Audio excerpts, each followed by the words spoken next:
I'm so sorry. I have a DBT group, and now it's over. And now we're gonna start. Okay, we're gonna do as much cleaning as we can, which won't be as much as I was.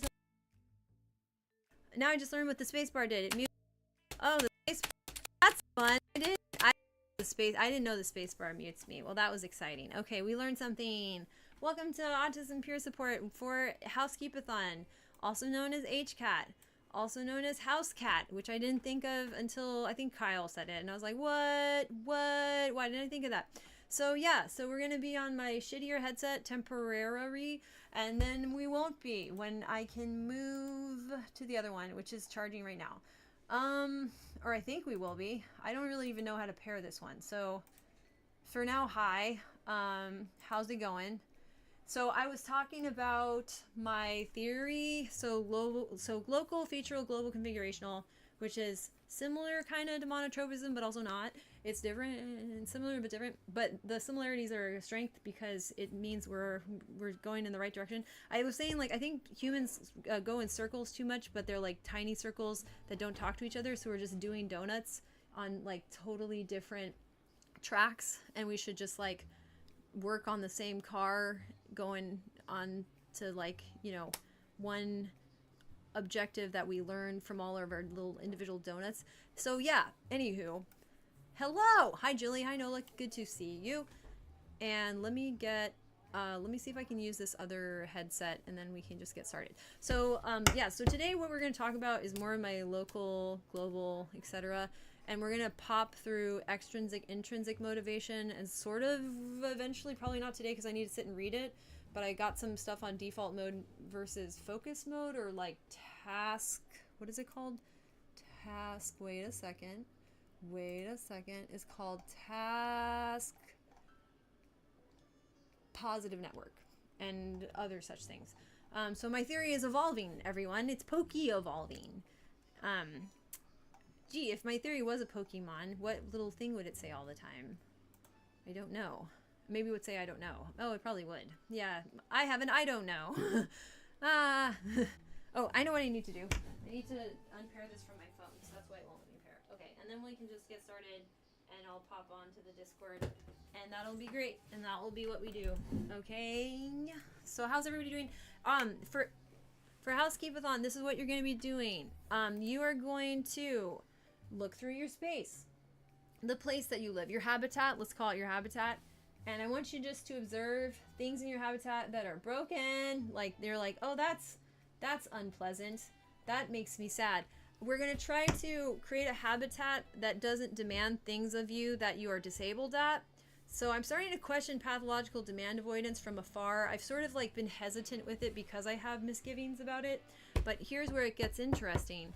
Those misgivings, I now think I know where it's coming from, and then maybe I can go pop over, because I want to be able to explore it with a lens that is so consistent with my theory, and I think I may be there.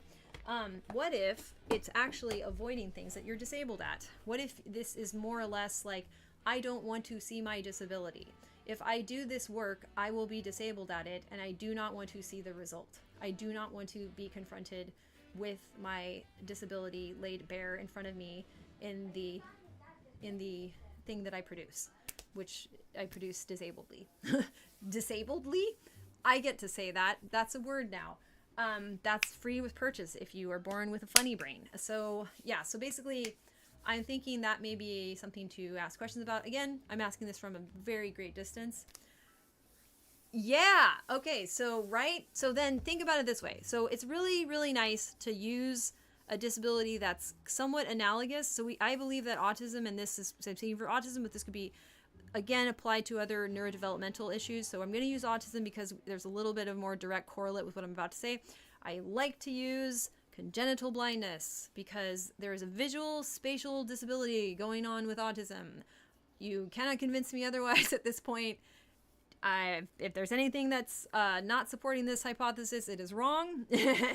And just wait it out, you know, everyone will catch up. But there's plenty of things that do agree with what I'm saying here that are well documented and active in current research, okay?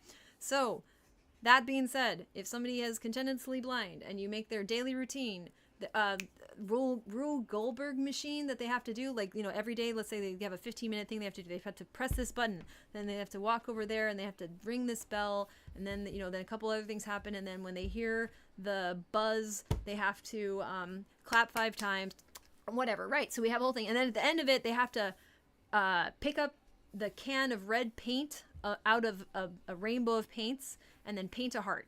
Even though they're congenitally blind, never seen a heart. Why is that on the list? So, and if it must stay on the list, can we at that point get our accommodations? Can we at that point have the able-bodied people who would help any other disabled person step in and help us? Or if it's not a person, then a machine or whatever. So then it might become more realistic for us to actually have accommodations if we can pinpoint it. And perhaps the things that are getting lumped in with the pathological demand avoidance may be our impairments, and we do need to show them. We do need to see them. So then we can, because here's the thing about it, right? And why would this be hard to pinpoint? Let me tell you. If you have the person who's never seen a heart before, right, and you're throwing this in, and maybe it's even more abstract than that, like paint your favorite thing every time, or paint the coolest thing you saw today. Something's just absurd, right? Like, they're going to do it wrong every time, but they're going to do it wrong in a different way every time. They'll never do it wrong the same way twice because they don't have any concept to even approximate the same answer. You see, they can't even do consistency. If you're disabled, not only can you not do it, you can't even reproduce consistent results because there's nothing for you to do that with. That's what a disability does. Thank you. Thank you for liking my music. Thank you. I'm going to be doing more music too. I'm really fighting I don't want to say fighting. That's not a helpful word. I am really working to get some new tracks out that have been waiting for me to get them out. And then I'm going right in with new music. Thank you so much for your support. Super, super, super appreciate that. I don't always get to get reminded about that while I'm doing my peer support. So thank you. Yeah. So then points I was saying. So, okay, we'll be back up a little bit. Okay. And then I'll read this. I'll get, actually, I'll read a little bit and then I'll catch up. But you see what I'm saying? Where it's like, and I think, here's the last note I want to say about that. Why do I think that's also plausible, that this is sort of the issue, that we are interjecting something we can't do into our routine, and why don't we just take that out? And also, when we absolutely need it, which society will demand of us, or even just living as a person will demand of us, there will be certain things that are just in our disability. Exactly. That's when we can ask for assistance. That's when the assistance will be understood. And it's difficult to get your head around this when it's inside of your head, when it's a neurological disability, neurodevelopmental disability in particular, because there's no baseline. You have no concept of this because it couldn't have formed, right? So if that's what we're dealing with, let's try to limit those. Let's start with small things, and small meaning not very many components, and let's get those refined and be sure that, okay, I can use this to build a sustainable, happy life, and I'm not relying on places that I'm disabled, and I have a lot of tools that I can do without my disability being an issue, even though they may be different. You know what I mean? So workarounds that then become systems, like then become something like Braille. You see what I'm saying? We need Braille for autistic, sort of, is what I'm suggesting. On top of that, we may not be familiar with the thing that happens with other neurodevelopmental youth, where you really don't want to be disabled, and you're more likely to hear people say, I don't want to do it, rather than I can't do it. And even our society will discourage us from saying, I can't do it, but what if you're disabled? See? So it's very painful at times to confront that, like, it's not that I don't want to, it's I literally cannot do that because I have a disability, and this is the nature of my disability. This is the definition of my disability. Like, this is why it is what it is. So that's important for us with neurodevelopmental disabilities who have been left out of the neurodevelopmental disability model and conversation, and that's everybody with, like, quote unquote milder presentations of autism, and other people who have anything in the range of like an ADHD presentation, any various forms of processing disorders. So processing disorders, attentional disorders, all of us. So we need time to realize that story applies to us as well. And I do have the one advantage of going to the gifted learning disabled school despite not getting an autism diagnosis, because it was impossible at the time for girls. It would have been Asperger's, not possible, right? They weren't looking for us. But from 1st to 8th grade, and I am familiar with, and I've seen it in my brother with his dyscalculia, this phenomenon of neurodevelopmentally disabled kids, where it's like you just say you don't want to do it when in fact you can't. And we need to have our moment with that, I think. All right, let me just get caught up with chat, and then we'll pop over and we'll start the actual discussion. So I'll get that going. Okay, Julie says, I don't want to do chores and see how bad I am because of the disability. Right. Oh, so kind of like, if I attempt to meet this demand, it hurts me. Therefore, I will treat these demands as though they directly hurt me. Well, yeah, if I attempt to meet this demand and see, let me start this over. If I attempt to meet this demand, I literally can't. And I will see that I cannot meet it no matter what I do. That anything I do, the result, you will make something, right? So I want to acknowledge that your attempt will be fruitful, in that your attempt will do something. Like, you can make an attempt, but you will not do the thing. It will not actually be the thing. It will look disabled. It'll look off. It'll look like what it is, you know what I mean? And that you literally cannot produce the correct thing. So it's not that you can't, does that make sense? It hurts to do something wrong, especially when it really matters and you can't stop doing it wrong. I feel so much strong about chores. I feel pain doing so I associate the pain with, okay, this makes so much sense. Yeah, it clears up so much. Yeah, I have some sad news. You lost your job. Oh no. Capital sad news. That sounds like a news station. If you would like to talk about that a bit, we have some space to do that here as well. So for the peer support on Sundays, we try to do space management as the anchor activity. So keep focusing on space management. We'll keep looping back around to it. But if you have anything around struggles around life in general, we are holding space for people with autism in particular, because we need to troubleshoot and we have space to do that. And if you do not have to be autistic to be here. We want to emphasize that. You can also have people that you care about for any number of reasons that this could apply to that isn't even autism. If this is interesting at all, there's space for that interest to be, included in the conversation. So just know that too. But yeah, so in general, we work on, we're very problem, how to say this? We're troubleshooting. That's the way I should put it. We're like troubleshooting focused. And a lot of this is learning about how we can be more successful as people, while still respecting our disabilities and demanding changes where it's unfair. And then for autism, we have an 80 to 90% under to unemployment. If you really, really do the numbers, it's looking more like 90% under and unemployment is the norm for autistic people. And so I'm lumping them together, but that's to give you a sense of like how ridiculous this is. And we could be doing better with some of our statistics in terms of measuring this, but it's looking like a certainty. And I have theories as to why that is. So we do care quite a bit about finding employment that is sustainable for an autistic person and flexible and adaptive enough to also grow with the knowledge that we're going to be getting about this condition that we have. And also that knowledge could be useful to everyone. So the ways that other people are failing may be related to the ways that autistic people are being completely knocked out. like we are still humans with human brains. So there's commonalities between autism and neurotypical people that I think need to be further explored. And that's also something we do here. And also between us and other neurodevelopmental disabilities. So that's sort of the jam, I think. All right, let's pop over to, I'm going to add our Discord call. And thank you for waiting, everybody, for me getting my butt together. I'm starting a new job myself, and I'm really excited about it because it's taken a long time to find a job that's probably going to work for me. And we're looking good. We're looking good for, I'm going to say, kind of the first time ever. And I say that gently because I don't want to shit on other things I've tried to do, but also, maybe I should. Like, maybe just a little poopy. You know what I mean? Just like, like when you don't think you have to poopy and you try and you're just like a little guy, that's how much poopy we're going to do on that. We're just going to poop on it a little. Okay, I'm going to go to Housekeep-a-thon. Okay. I'm going to switch my headset and we're going to figure this out. We're going to figure it out, Jane. Is this working? Okay, now I'm in Housekeep-a-thon and it's not working? Maybe it is working. All right, wait. I thought support was in here. Did I lose them? Where did she go? Did I do this wrong? Okay, let's talk. Let's see. What's the status today? Talking about talking about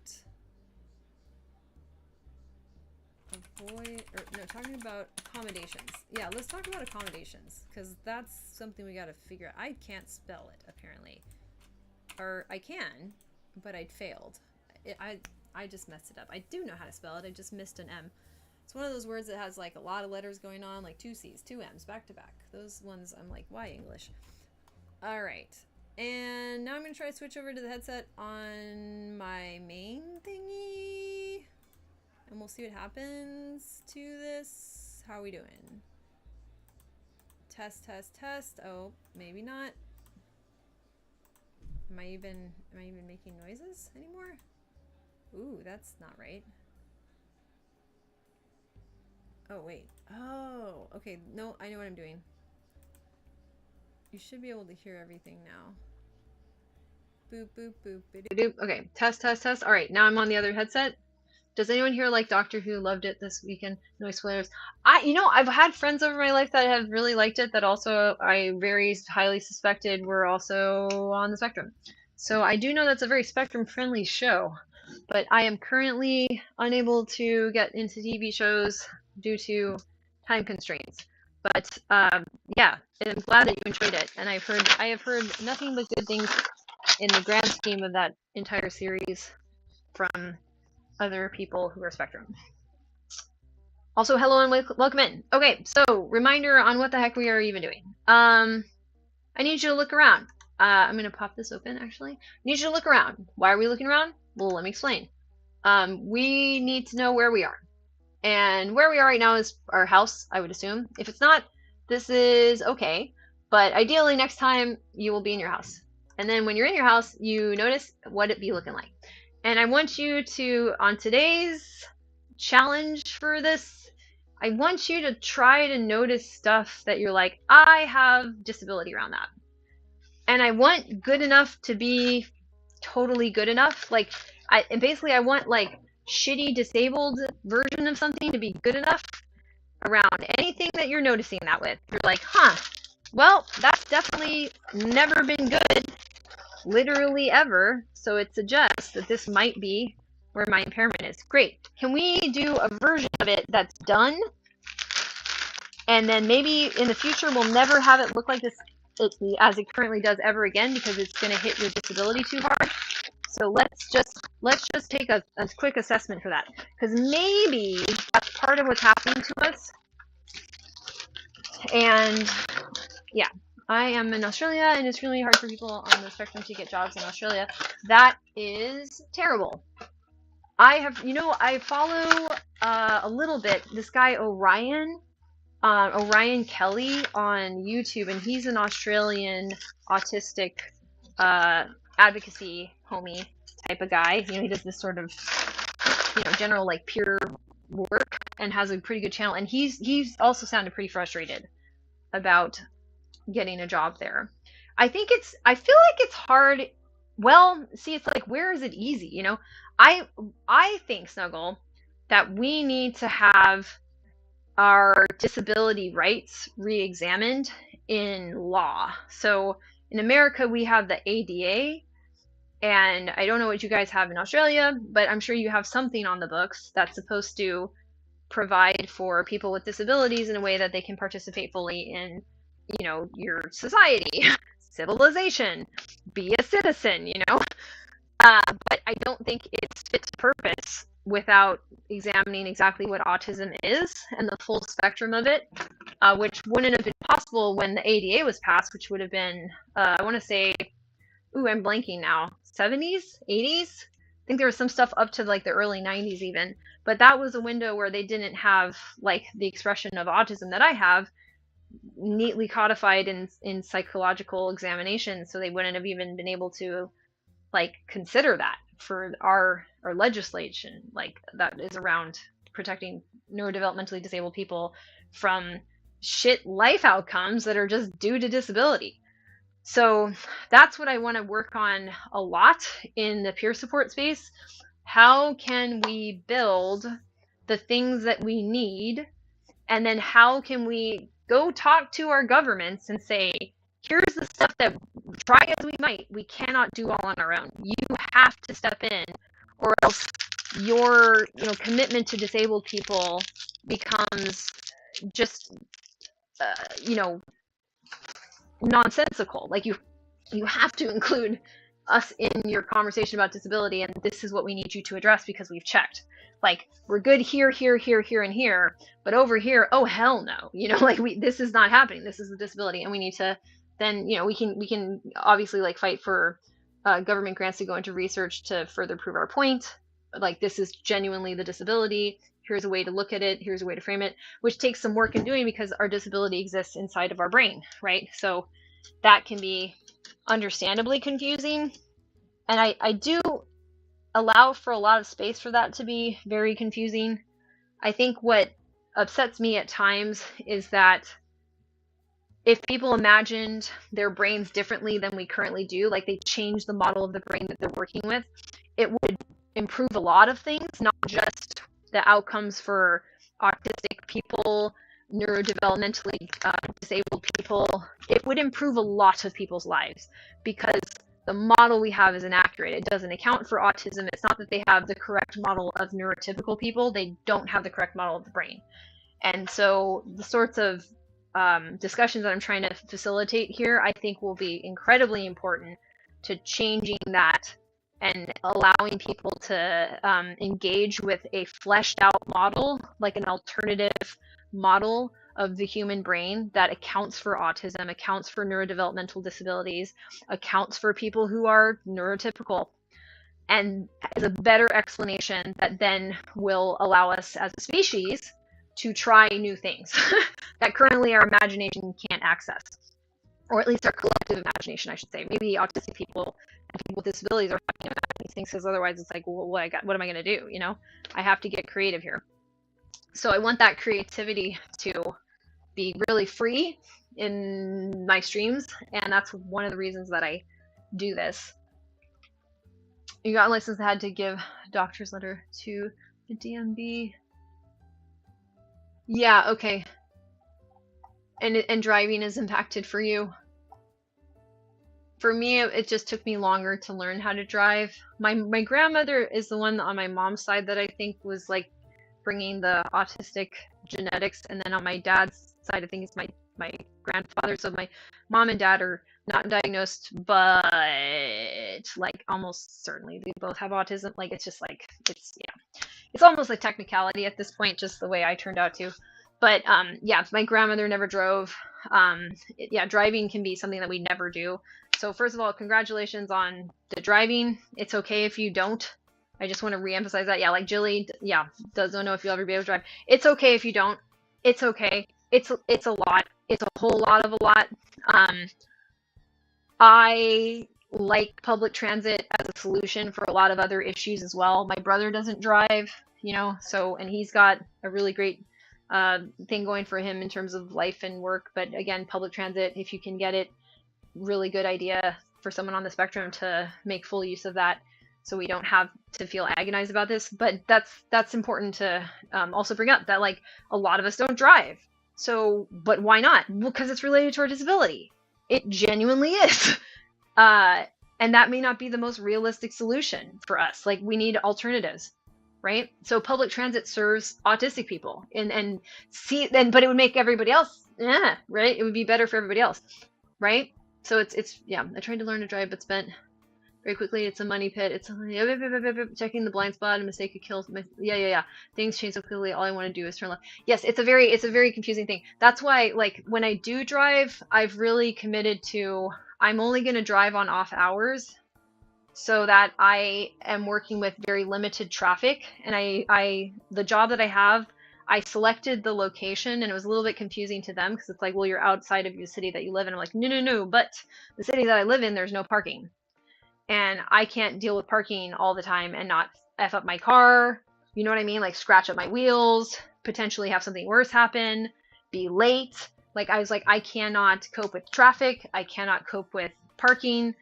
You have a parking lot. I love the drive. And if you let me go to work at hours that other people aren't commuting, it's a 30-minute drive. It's even a 29-minute drive.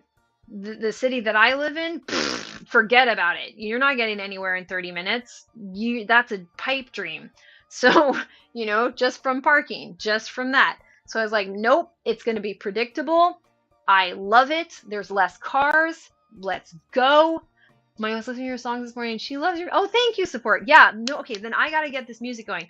Woo, woo, woo. And that's why this is a good pivot. So why my peer support model? Why do this at all? Why come over here as opposed to other ones? If I'm gonna convince you this might be the right place for you, because I want us to share our ideas about what's working so that we can do stuff like, I need to make music. Ooh, but if my disability is kind of like punching me in the throat every day, not happening. And I want you to make whatever it is that you should be making when you're doing well. And that's where we're trying to get to. And then share and share. So I want this tide that lifts all ships. That's what I want. Kind of an upward spiral of show and tell. Here's what I'm doing. Space to share about it. I will keep coming back with theories and hypotheses that are the bedrock of why we're here on many levels. You'll see why over time. But I want people who are autistic, as well as people who are not, to have a chance to hear autistic people doing well and being able to ask each other a whole bunch of questions as to what's working, so we can start to select things that are going to suit us better. Now, autistic people may have additional comorbid things going on, so it's not a one-size-fits-all solution. A lot of us have a lot of considerations we're going to have to take into account, not just coming from within, but our environments, right? Our environments, we may have limited mobility, we may have limited opportunities, we may have to think about alternative ways to meet our needs, but that's part of the whole idea, is that autistic people troubleshooting together is going to be impactful. Number one, we've never had the opportunity to do it. Number two, we've never had the opportunity to do it in a public forum, so that's why I do broadcast these. There will be more things on my Discord at some point that are not broadcasted. If you feel uncomfortable with that, that's okay. But if you're able to share about this gives all of us a chance to see the problem from multiple angles that we share. And this problem that we're sharing is our disability, but there's aspects of it that are also societal problems that are also shared by other disabilities, that are also shared by people without any disabilities. So we have insights as autistics that, if we can hear them from one another, can really change things, not just for us as individuals, but in our life trajectory, but can go beyond that. And that can give us a sense of purpose that's really satisfying, because I think ultimately it's important to know that having social disabilities doesn't mean you're antisocial. You can be super pro-social, and I think most of us are. I think we're typically pro-social, which is the typical person is very pro-social. It's very weird to be antisocial. It's very abnormal. So we're giving ourselves a chance to express that pro-social drive and to see where it's limited. Even when we're getting stuck, that's more insights, and then those insights might be an additional issue that we need to work on as well. So I think the hardest thing for me to deal with is if there's a personality disorder. That would be the hardest for us to accommodate in this space. However, I wouldn't ever turn anyone away as long as they can do the kind of work we're doing here. But maybe that can even offer insights to people, where it's oh, I can't follow along, why not? And let me restart that. I don't like metaphors that go with movement very much. So not follow along. If someone's I'm not able to contribute, all I'm doing is bringing in something that's kind of shifting us away from the project we're working on together, that's also important for us to know. But the main thing is that autistic people need spaces where we can work on our projects together. We need it. Absolutely required. And it's important for us to hear that as a normal activity, because it's going to be crucial. It's going to be crucial. It just is. The way that autism works and the way that our world works and where we are right now, this has to happen. So I'm trying to create a space for that. Let me get caught up. Peer pressure. You should get a car. Okay. Yeah, get a car, learn. Yeah, the car was expensive. Is your check-in app still working as well for you as they were? Had they worked for other people so far? What's the difference how you were checking apps and how you are now? The which check-in ones? And then actually, I'll let the car conversation kind of continue in the chat for a second too. I would say to always question The advice from thing people who don't have you were disabilities. Yes, talking about. right. I would say to always question advice from people who don't have disabilities because what works for them isn't necessarily going to work for you. Plus, they may not be seeing what you're doing. You know, well, you should get a job so that you can. You should get a car so that you can have a job. Just have this feeling that if I spend all the money and go broke on having a car, that somehow this magical job still won't appear. Yeah, my other issues will prevent that job from appearing, so I'm not wasting my funds on a car. Yeah, I think we need to not feel like we're going so into like the void and not knowing what's going to be there on support. What did you mean by that? Do you mean like my DSB the app stuff? suite that would say like it's been this long since you've done this thing. Because I still do use them. Hello? I'm a little bit transitioning Are towards you using my able to hear board for me, it, but Jane? Just check. I'm also like trying to figure out how I want to do it going forward. Because yeah, I do better when I'm tracking it, but I do find that it's hard to track when I have an upheaval. No, I can't. Wait, shit, I can't hear your voice. La la la la la la la. Oh no, la, hold on. It's probably me. I'll fix it. La la la la. Can the rest of them hear you? La la la la la la la la. Oh, I can't hear you. Why the fuck can't I hear you? Hold on. Something's gone horribly wrong. I'll fix it. La la la la. Hello, Jamie. No? Hello, Kyle. I'm singing a song just for the This two is what I of get for not using my you normal one. as I go, because then Jane will Sorry know if this sounds if crazy she right can now. hear me or not. Probably does. Based on what I'm singing, she'll be able to hear what I'm singing. Yeah, Jane can hear me, but you guys can. Oh, jellyfish in the chat, loving the song I'm singing. La la da da da. Hi, that was Lotus singing. This is Bunny. I was once an ugly duckling, but I'm back. Hello. Can you hear me? Hi.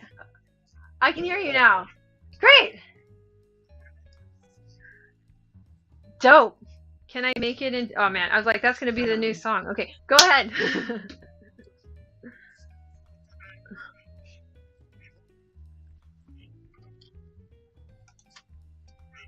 Oh wait, now they can't hear support. Okay, I'm fixing it. Does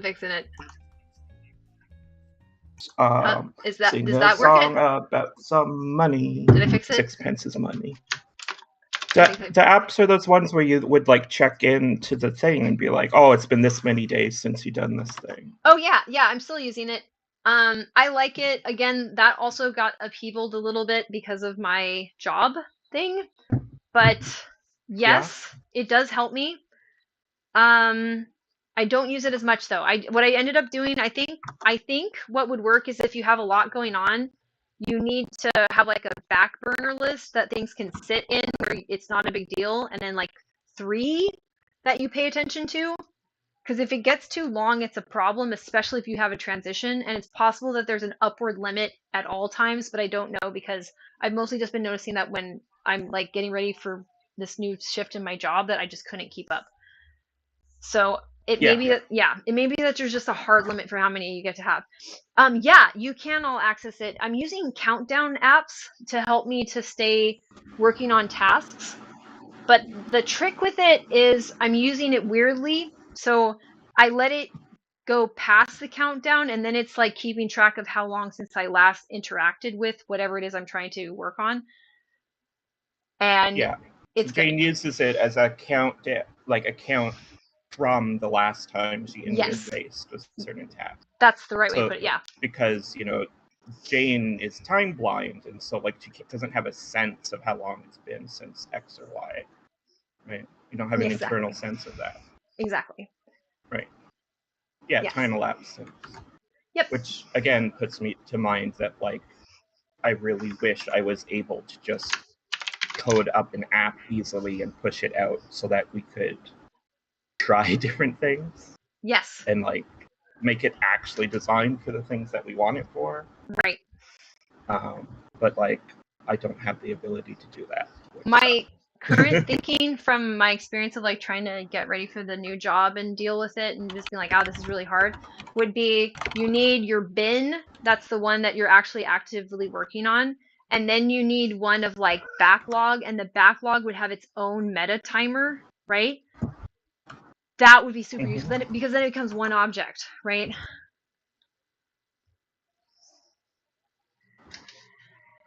Yeah. I had the thought to myself that like I've been on vacation in my own life for a while. You know, it's been a few months, aka a long period of time. I do not know how long since I've actually like been engaged with trying to develop solutions to my disability, right? But like one of the last things that I came upon was this idea that like I've been trying to be a task juggler my whole life, and it doesn't make sense, right? And so I guess I like just let myself stop doing that for once, and I didn't magically start accomplishing more things. I've actually felt a little bit like bad because like as far as the word accomplish is a word I use to talk about myself. I haven't accomplished, quotes, air quotes, anything in that period of time, right? Right. But that's the lens, right, of like doing the things that you can't do. Right. And so what I really accomplished is to stop doing the bad thing that wasn't helping and was using all of my energy. Yes. So like I want to get back on the like, okay, now let's work to find a solution that works for me. I think that's a very real thing. And maybe that's a necessary part of the experience of getting from where we all had to start to where we. Oh, can you hear me? Wait, can you hear me? Oh, hold on. Oh, 1 second. Oh no, what happened? Could chat still hear me? Wait. I think chat can still hear you. Wait, what? Chat can hear me but you can't hear me. Hold on. What happened? Oh, I stopped being able to hear Jane, but she's still on stream. 1 sec. Okay.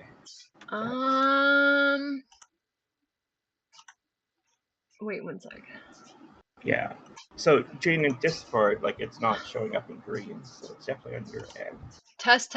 Wait. Test. You can't hear me? I hear that test. Yeah, I can hear you. Oh, weird. I wonder what happened. That's weird.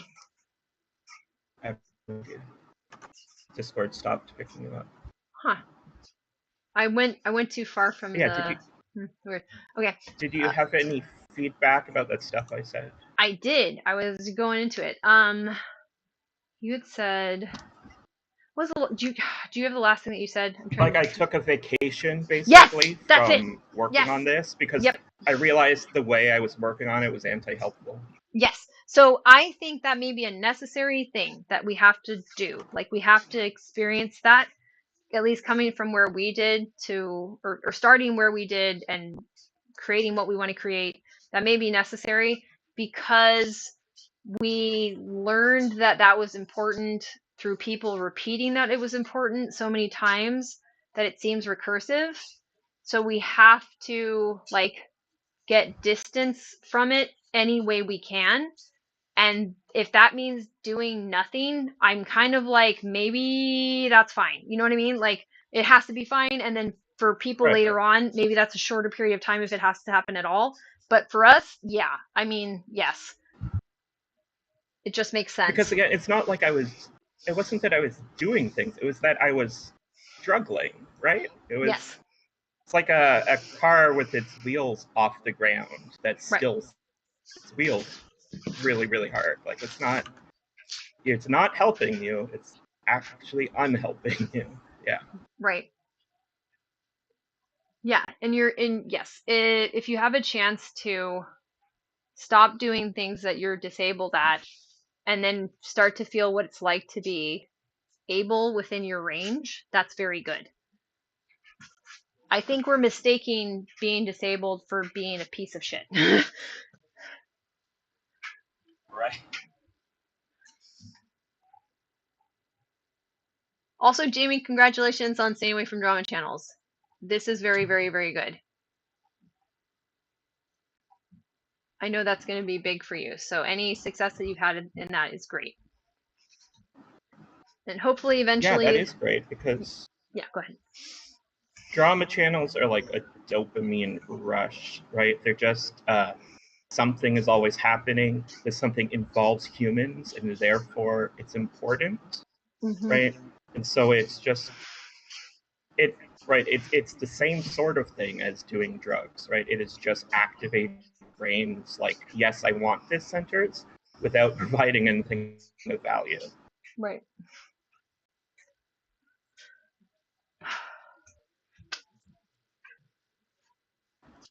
Okay, so yeah, so looking around, I think what I want more and more my focus to be is if there's something you're doing that you suspect might be directly involved with your disability, we need that to change. Like we need that thing to be different so that you don't have to do that thing. And if it must get done and you have any support people in your life right now that know that they're working with you as a disabled person, this would be something to bring up with that person, whoever is doing any, it could be friends, family, anything. Peer support, even our peer support group, this would be a good place to figure that out. But and then eventually, this is where I'm saying like it could become a really organized effort to get reform at the level of the government so that we actually have accommodations for people with this kind of disability that are built into society. Because right now, we don't.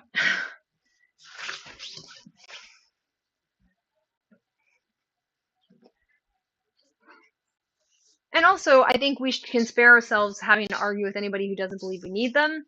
I just want to announce that. If anybody says, like, what I just said is bullshit, they don't exist. Like, that's nice. They get to exist in Earth B, where I theoretically can, like, accidentally slip into the back rooms and be trapped there with them. But for me, I can't. Nope. Doesn't matter.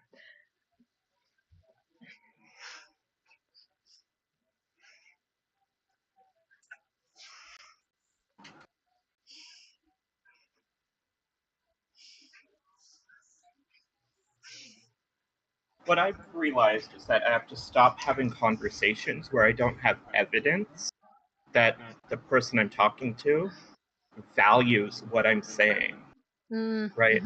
That if I am saying things, they just take it as valuable information on the face of it, right? So if I have to argue to them why they should listen to me, then I'm in a conversation I shouldn't be in, because my time is valuable, and if I can't convince them, I don't know. I'm not putting in the words the right way right now, but I think the general gist of what I meant has come across already. Yeah. So I'll just stop talking. Yeah, no, it makes sense. It's like the value. You can't have this, like, I don't know, like Groundhog Day of trying to explain to somebody why your time is valuable, while they waste it. Like, no. Right. Right. So like you try to argue with people who just don't have the basic buy-in of considering your opinion valuable already. Yep. Then you're wasting your time. Yep. Right? Yep. Because like you and I, if we have a disagreement on something, at least we start from the position of like, oh, we're both valuable people. Yes. And one of us must be wrong, or one of us must have insights the other is missing. And Yes. so the goal of the conversation is to get us both to the same point. Right? Exactly. But if you don't have a person that, the goal of the conversation is just too broad or doesn't exist, right? Right. Like you're trying to change something fundamental about them, or you're trying to change their opinion while they don't value your input. Which Exactly. Not a great way to go, right? Right.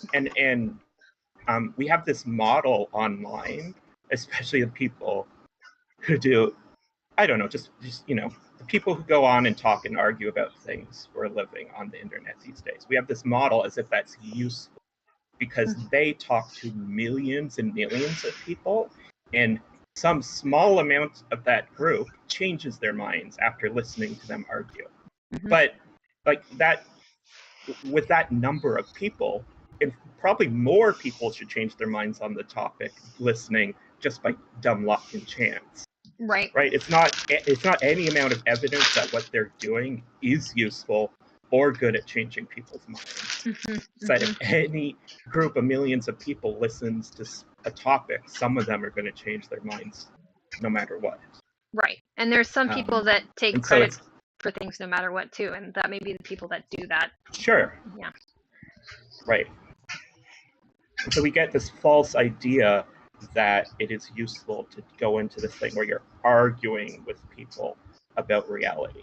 And Right. It's just not. And even if that was useful, that doesn't mean that you as a disabled person should be spending your time on that, right? It doesn't mean that you're going to be able to do it the same way that others could. But they can't. So you especially shouldn't be taking your time to do that. Yes. Yeah. I'm satisfied too. Like with, an argument of reality is a logical argument, right? Like you're basically saying like, we're going to argue about truth, right? Instead of worrying about validity, right? So, okay, I'm more concerned with validity, and I'm assuming that my thing is true, right? We're just going to go with that. And if somebody says, well, I assume something else is true, I'm like, that's cool, but like, check my validity. It's solid. Check your validity. By the way, if we're going into validity against validity and theirs is invalid according to their own rules, I'm like, well, I can't fuck with this. Mine's just a higher quality, model than yours. So even if I am incorrect about what universe I'm in, I am modeling correctly according to the universe I believe I'm in. Yes.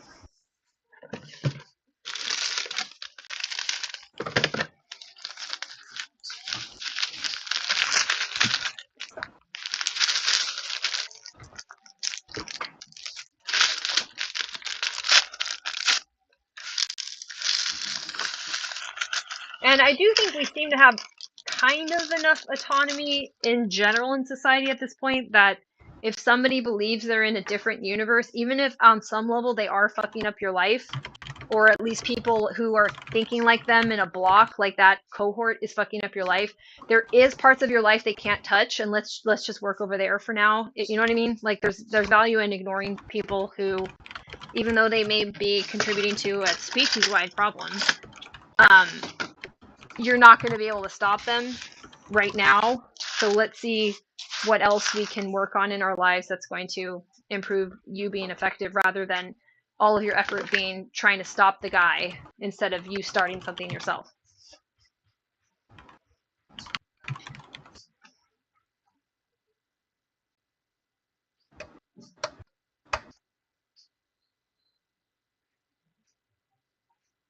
Let me see what Kyle says. I've recently had a bit of a difference where I'm going to comment publicly. I'm just going to let it sit. Even if they don't engage honestly, someone else might. Right. And interesting. Cool. Yeah. Someone who needs to feel support can see other people are out there who support them. Because in public, a passerby might value the argument. Also, if we do that online, maybe people will do it in person. I could use a lot more of that. Someone got banned for saying they're less homophobic now than before. I said, how can they possibly have expressed their progression of being phobic to less phobic to hopefully none in the right direction? And so to me, that meant I was tolerating when that's not what I meant. Oh yeah. Well, again, I think I'll be real honest with you. Like, I'm going to say something tactfully. There is a way that you need to organize your behavior if you want to be productive. And I think if you cannot do that, if that's something that's beyond you, there's certain topics that you can't handle. And this is like a general statement about people. But people will handle topics without that behavior in place. And usually it's a shit show.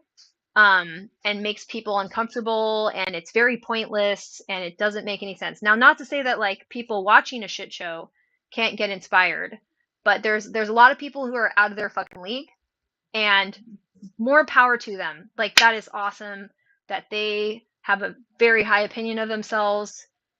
But we were also lucky, But no, I think in general you've been in spaces where people have a higher opinion of themselves than is warranted and cannot maintain behavior that would be appropriate for the topics at hand. Necessary, not even appropriate, necessary in order to engage with the topics that they're proposing. So there's that. In my opinion, it can be valuable to address public comments in a public fashion because passersby may gain something of value. I agree with that, but not so much as to waste one's own time and energy. Exactly. If you're not learning something from it, it's not worth it. And if your mind is the kind that gets hooked on things, then simply walking past can be the better option for you. Yeah, I think it absolutely varies. Yeah, I like this discussion. Right.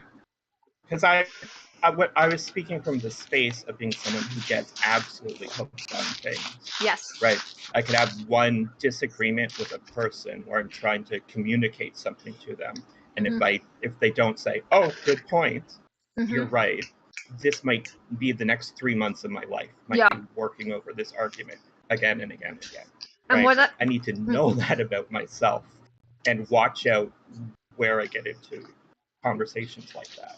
What I'm hoping for is if the principle of recursiveness holds up, we could create a system where if you did want to engage with that, you have an immediate thing you can go to that's like aggressively, tremendously more recursive than that ever could be. That then you can pivot your attention to so that you can engage, but then you would need to like proactively have this recursive object ready for you to, well, I call it, like the starfish thing for you to plop onto. We need to get you off that and onto the other if it's important for you to engage. At this point, fucking don't even worry about it. That's something that I have in the background of like, how can we have a little bit more freedom while we acknowledge that we get stuck on things? And that's, it's an interesting thing to noodle with. And I think as far as the internet is designed, it's horrible for our brains. It's horrible. So bad. Yeah.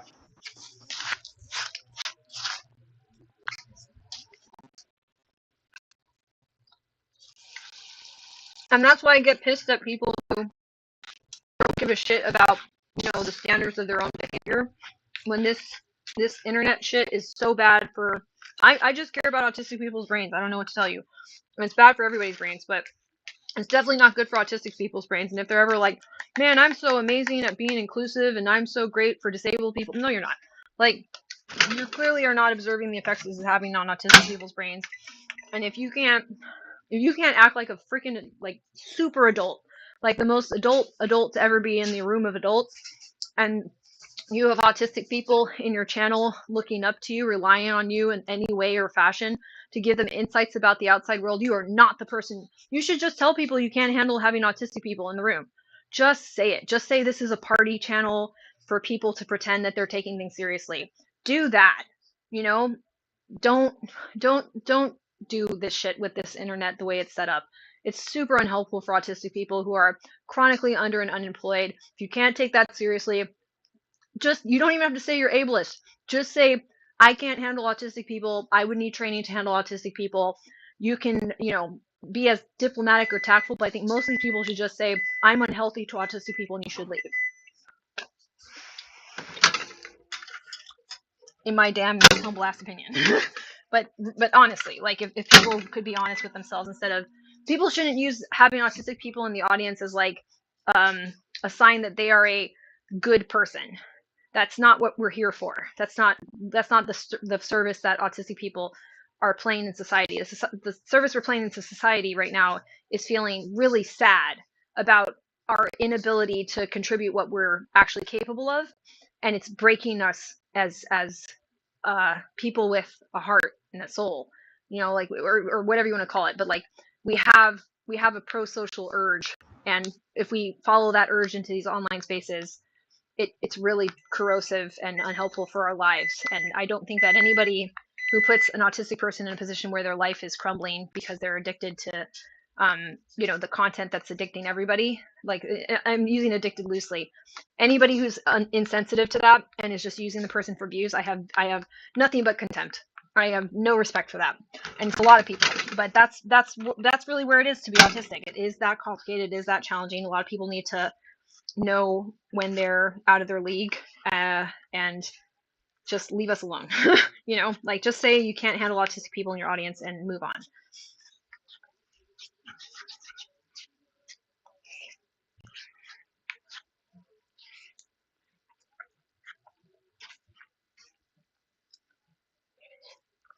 Right.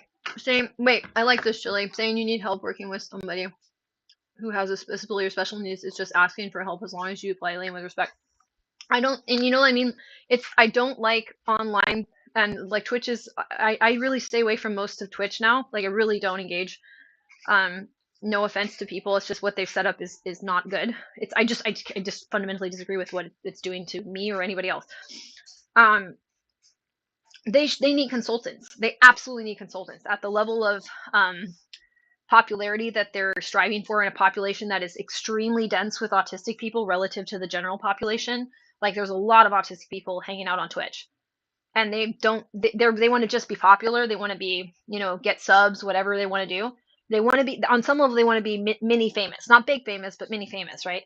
Okay, well, you have autistic people, you need somebody to talk to you about this. And frankly, a lot of the training you'll get about it will be poor quality. You need to really go out of your way, or especially if you're going to be like, I'm super lefty, and they just think it all comes in with the package. Like disability has to be included with all the other things that you're going to fight, as systems of oppression or something. Okay, well, but you don't know what you're doing. A neurodevelopmental disability is serious, and you don't know what you're doing, and just don't invite that into your life when you're going to hurt people. Just stop putting that sign up that like you are the most accepting, important place for people who are facing any sort of difficulty to go to. You're not going to get the ADA reform. They're not going to get the ADA reformed. Jamie, that should make you feel better. That person, boots you out or whatever. Were they about to be marching up to the Congress and making sure the ADA gets fixed for us? No, absolutely not in a million billion years.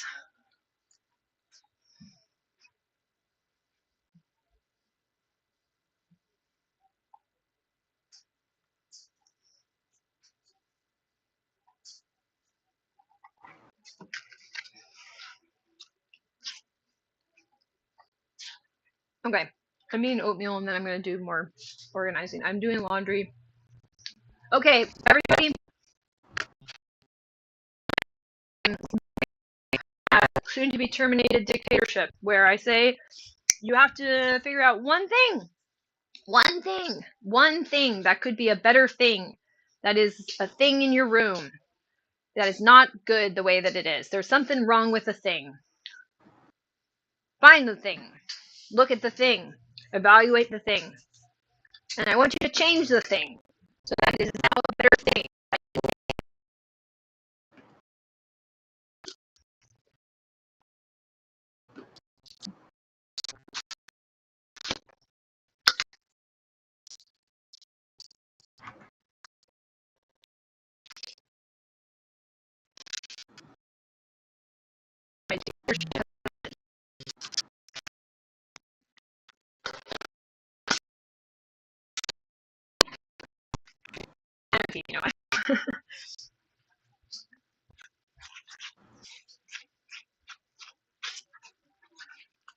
Yeah, I'm putting protein powder in my oatmeal too. See how this turns out. Jane? Yes. I can't hear you anymore. What? Hold on.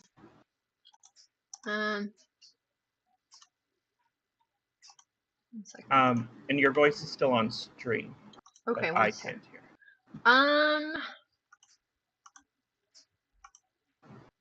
Test. Is it better again? No? Yeah, hi. Okay, I'm gonna switch to my other headset. I think it's charged enough because this is getting ridiculous. When I go too far, it just like stops working on Discord.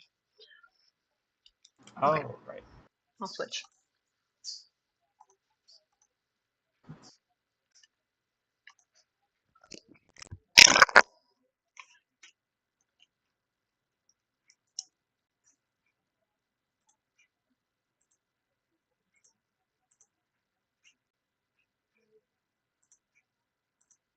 Okay, wait.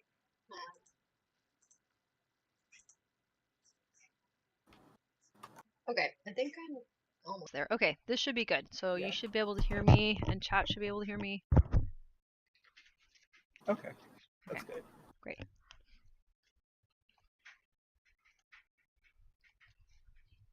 Good.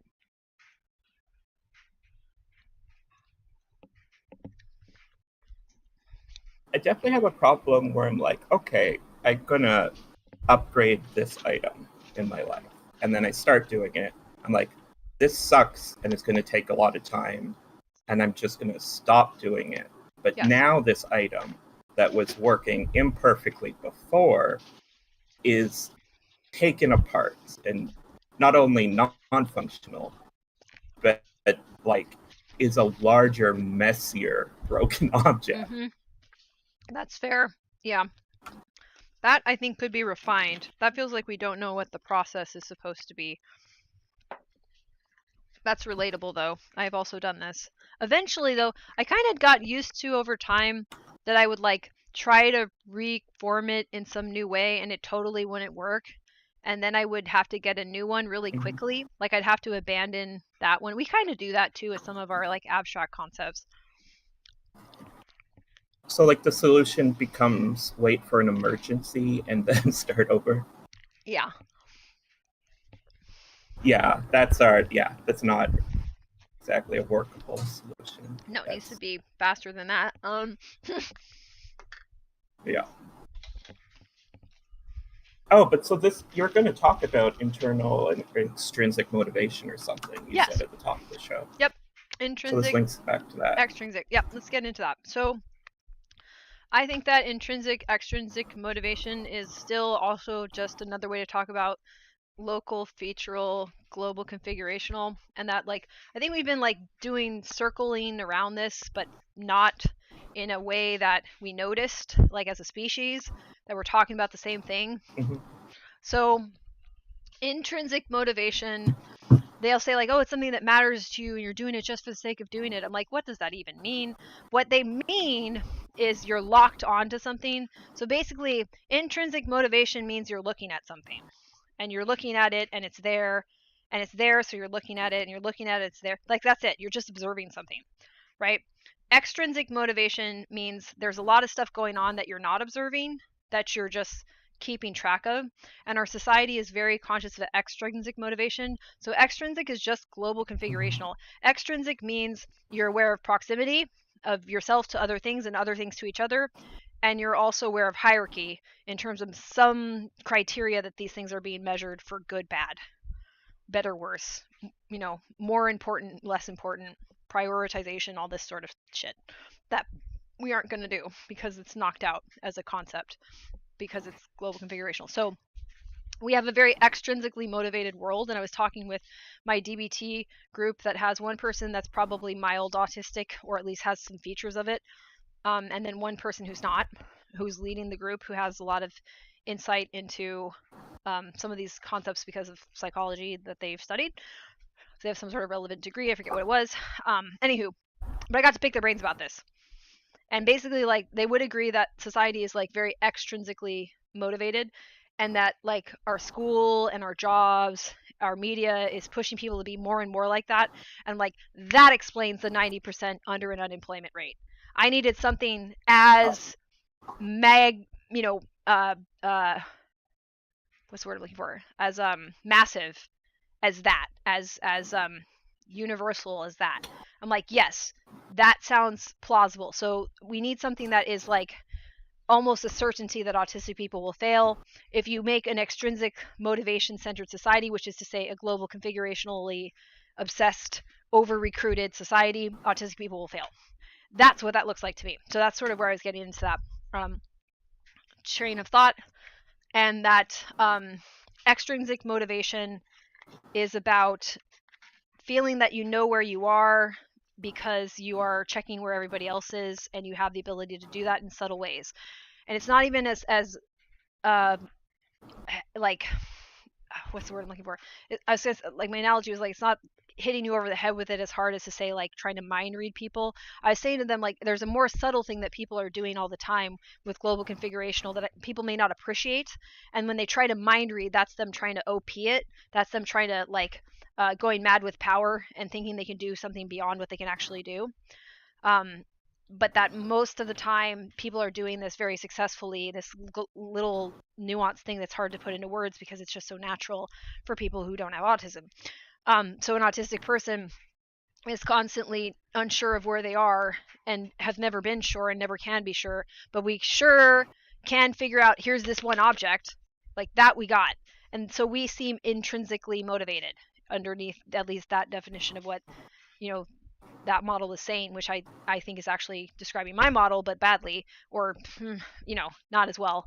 And then from there, I want to look more into like the default mode network. That's something I haven't jumped into yet, but there may be evidence for like what the autistic brain is actually doing that we already have, because they look into default mode network and autism, and that like allistic people may in fact envy the autistic person's ability to solely care about this one object, but it's not because we're ignoring all of the global configurational or all the extrinsic stuff. We can't see it. We can't perceive it. We don't even have the cognitive infrastructure to perceive it. That never developed. That's not possible. The concept doesn't exist. So we're just doing the only thing we can do to have a sense of where we are. And this is going to be an issue because it will be seen as attractive, but people will still be using this global configurational extrinsic system that is crushing autistic people as their main way of getting around. So it'll be like once that's wrecking their nervous system, they'll do things that seem more autistic, you know, or they'll admire autistic people's way of approaching life, when really it's like, you've built a system that's killing us, and it's not helping anybody else either. So why don't we look at the brain? Why don't we take a second look at the brain? Well, probably a 50th look at the brain, and ask some questions in the line that I'm suggesting. So I got distracted working on this object that I was thinking about when I brought up, like, oh, I get this thing, and I just leave it there. Mm-hmm. And, like, I think part of the solution is to just literally pick up the object, look at the object. Yep. But not just, like, with your eyes, but, like, bring all of your attention to Yes. the object. Yes. And then if you actually care about it, you'll just start working on it. Correct. Or you'll know you don't know how to work on it, or you'll say, oh, I don't care about this anymore, maybe I'll just throw the whole thing out, or whatever. Correct. Or put it back how it was, right? Yes. Because what happened was, like, in one particular moment, I could no longer continue caring and looking at this object. Mm-hmm. And so I put it down, and that's all that happened. Mm-hmm. And so it left my mind. Yep. And then I, like, was looking at it as an object that I could care about, theoretically, but wasn't currently, because I hadn't picked it up and focused fully on it. Right. And it's important for us, this is where I think we're getting derailed. If everyone's doing extrinsic, and we need to do this, look at the object, you know, everyone's doing global configurational. While we try to look at the object, someone's going to hit us in the back of the head while they're doing their global configurational. So I think we are stopping ourselves from focusing because we have had bad things happen to us while we are trying to focus. Right. And when people talk about focus, like for us, when we say focus, we mean, like, our brains literally take everything else that we're experiencing about reality and just stop processing it. Correct. So our focus is actually, it's a hyper focus, right? Is how we describe it. It's way more focused than theirs. And so if we start to focus on a thing, it causes what we're told is an issue and can be an issue, is losing track of reality. And right. And for somebody without autism, they can to some extent, I would say, like, pull focus. So they have like it's almost like a camera lens where they can zoom in on something without moving and then zoom out. So they can kind of use our kind of focus to an extent, and then they can also move around at the same time. They could do both. They could be a camera that has their lens zoomed in. That would be pretty disorienting, right? That's maybe a good metaphor. If you had a camera that's lens was zoomed all the way in, it's good for looking at one object, but if you start moving around, you'd be like, what? You know? So we don't have the zoom out. They've got the zoom out. They've got the global configurational. So what ends up happening for us is, like, we either hyper focus on an object where we see nothing, and we're lost, and we're looking for an object to hyper focus on and see. We're looking for it's not even a hyper focus. We're looking for an object to see. It looks like hyper focus because this is all we see. This is the only way that we see. This is seeing for us. It's not the other thing. We don't have that. So if we can't see something in the room, we're going to go into our memories, and then they say that we're in our head.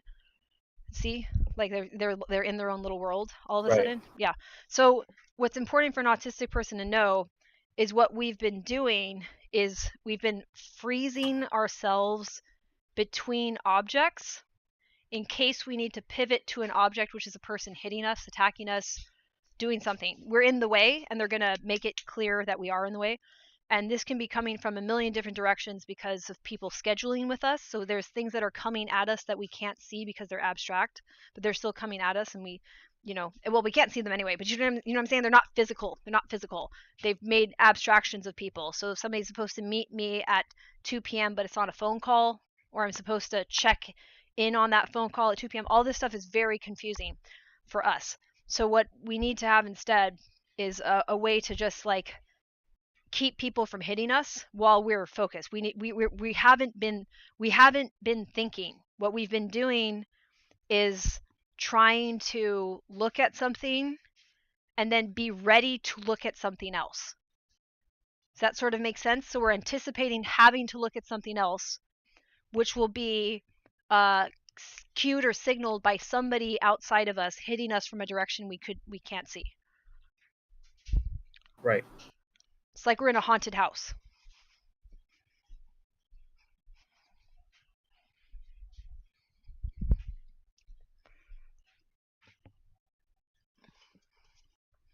So, we shouldn't think of it as hyper-focus. We should think of it as seeing, period. For what looks like hyper-focus to anybody else is us actually processing at all. So the alternative to this is we process while worrying about what we need to process when somebody makes us process or try to, and then they'll demand that we process or ask us to process information we can't. And we'll try to find the one piece of information we can process that will fix this problem. Does that make sense too? So the person comes in, they want us to have global configurational reasoning. We don't. We get better and better and faster at finding the thing of the many things that can hit us, right? Like somebody hits us. What does this person want? Okay, that. Okay, great. Here, take it. And then we're done, and maybe we get to focus on our thing for a second. And that, I think, better describes our lives than some of these other things that people are talking about autism as being. Mm-hmm. Well, and I think this could connect to PDA, which like I very strongly have, is the idea that like every time someone bumps into you or has bumped into you your whole life, right? It's been bad. They've ripped you away from whatever you cared about, and they've tried to force you to go do a thing you don't want to do. Right. Well, or actively hurts you. You can't do. Like they're depending. Or can't do. Yeah. Right. They're trying to bring you to something you can't do. Yes. So not only do you have to stop doing this, but you need to fail at this and then get in shit for it. Exactly. Right? Precisely. You exactly. have to like publicly fail at this thing. Yes. And to destroy your so self-esteem. You create this, I want to note, if it's not public, you have a record of all the times, right? So they're telling you, instead of doing this thing that will improve your self-esteem because you're gonna master it a little bit more, I want you to fail again. Right. And like we're in HCAT right now, and like I am incapable of cleaning my house, right? It is not that I don't want to or don't know how or whatever. It is that because of my disability, I'm not able to perform what is actually a very long, complicated sequence of tasks. Yes. Satisfactory. Yes. Right?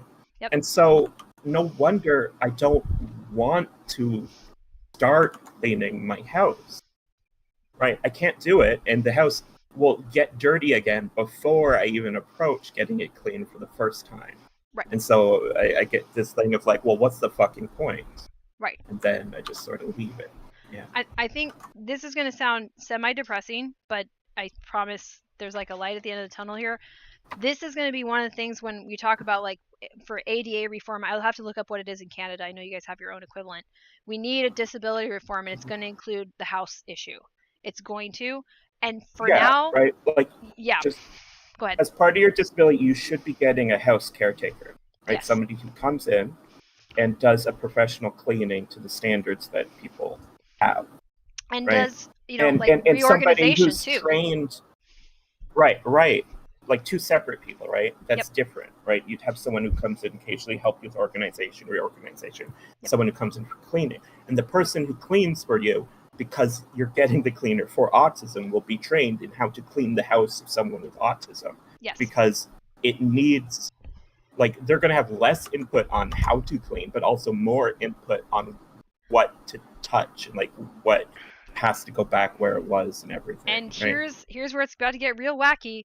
We actually are going to need construction. We're going to need our autistic homes are going to need to be built differently. So you will need to have some sort of like specific service that can be built up over time where we're learning from each other's experiences and we have professionals that this is literally their job.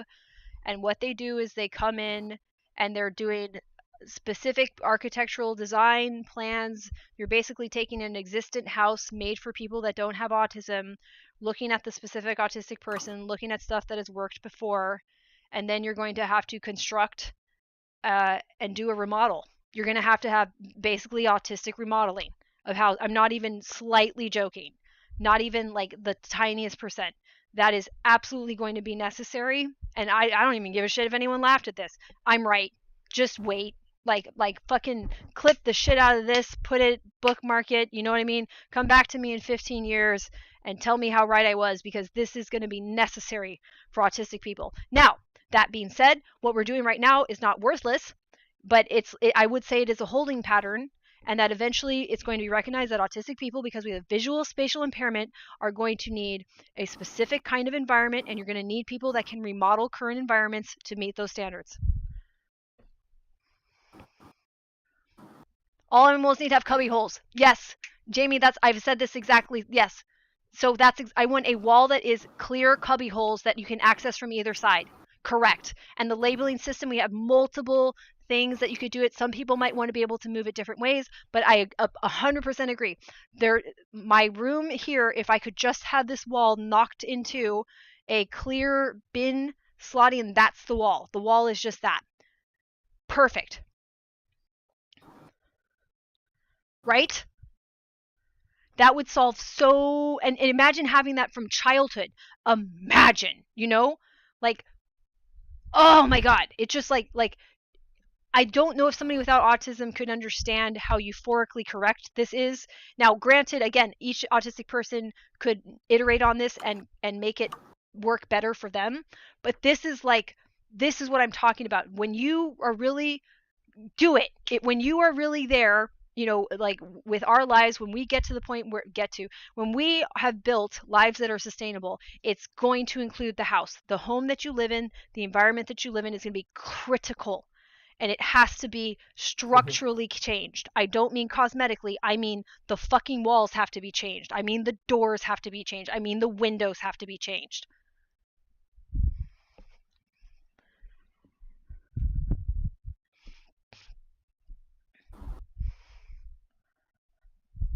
We have a visual spatial impairment. You have to change the environment fundamentally. And again, I will sit on my I'll sit on my hackles and wait for people to be, caught up to this. So, because I'm already predicting, because I try to be aware of like the features of other people. I know so many people will be like, that's unrealistic, that's silly, that's stupid, how novel, how this, how that, how cute, not cute. This is a big fucking deal. This is one of the biggest things I've ever said in my entire life. This is that big. This is how autism works. This is going to be crucial in the future, hopefully the near future. This needs to be part of our accessibility and accommodations. Every single one of us.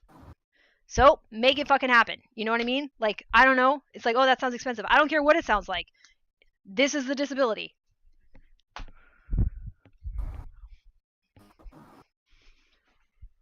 Right. I'm just staring over at my clean laundry that's in a basket from after I finally did the laundry.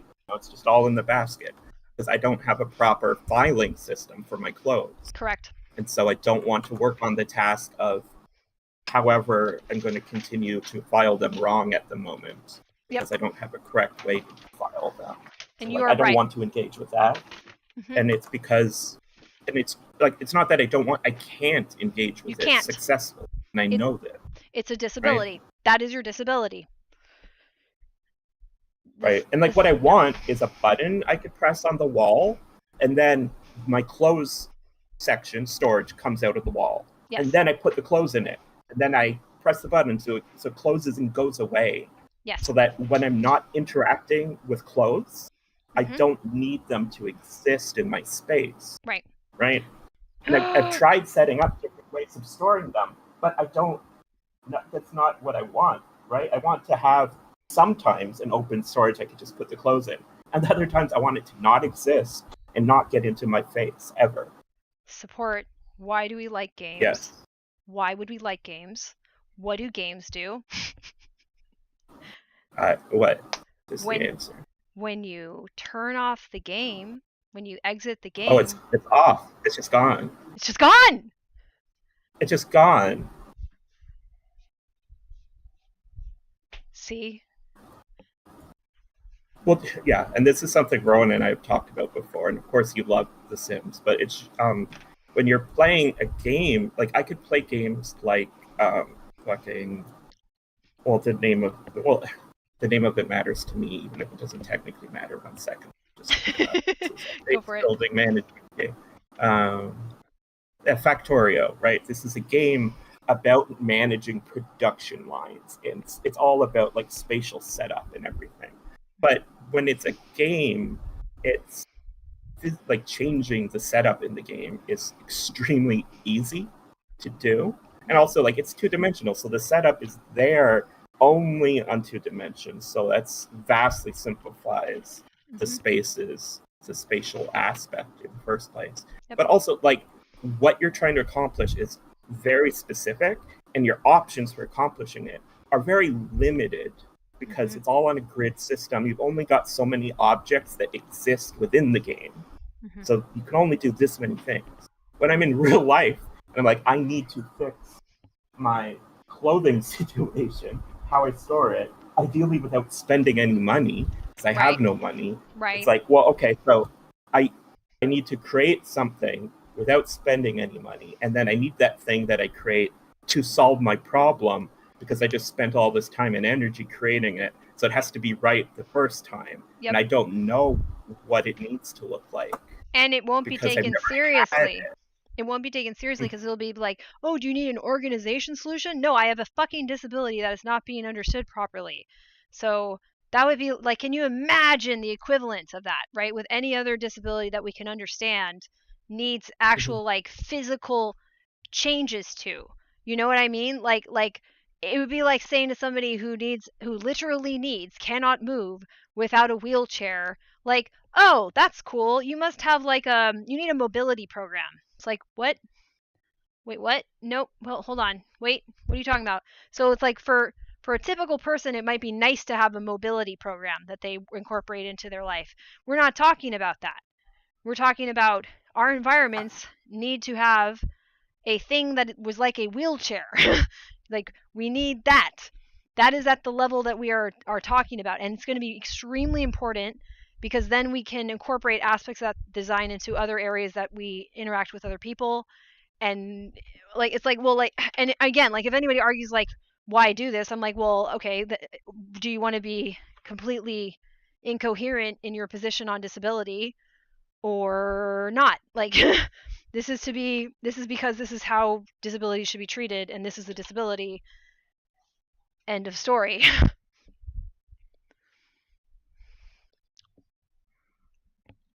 Yeah, see, and that's what I'm saying, Jamie, is like the system you really need, you actually would need to remodel the house.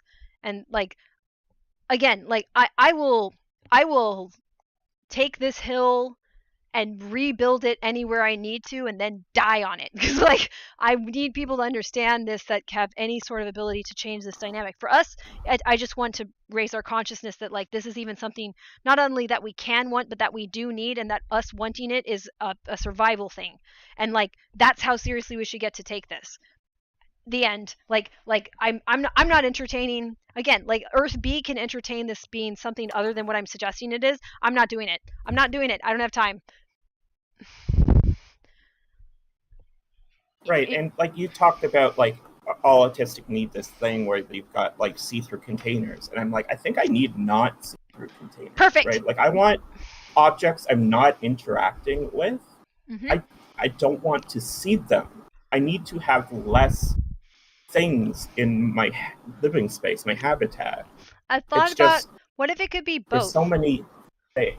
What if, Sure. so, yeah, like I would like, you know, you can basically press a button and it just shink and like it's all covered. And then sometimes you can uncover the whole thing. I feel like it would make sense to uncover the whole thing at once as one option, and then you could do sections, and you could have programmable sections. Like you could make shapes out of it. Have you ever seen the movie The Fifth Element? I have. It's I don't. supposed to be showing this like dystopian future, but like his apartment, the main character's apartment, has these things where like because it's so small, he has all these things that come out, and then he uses them, and they go back into the walls. Right. Right. Like his bed turns into his shower and stuff, and it's like that's what I actually want. Right. Like Yeah. I want to have these things that come out when I use them, and then they go away again. More. I have a question for you, by the way. So I got a good question. So I'm struggling with viewing and representing things in 3D, and it's hampering me a lot with creative projects. I'm wondering more and more if it's related to that. I have a phenomenal question for you. Can you model a space in 2D? Like if you were to draw it over bird's eye view, can you do that? Number one question. Number two question, can you model an object in 3D? So one object. So like let's say a cube. Like can you see a cube in your head? Just the cube, not the spatial environment. I don't want you to worry about moving through a three-dimensional space. I don't want you to worry about navigating through it.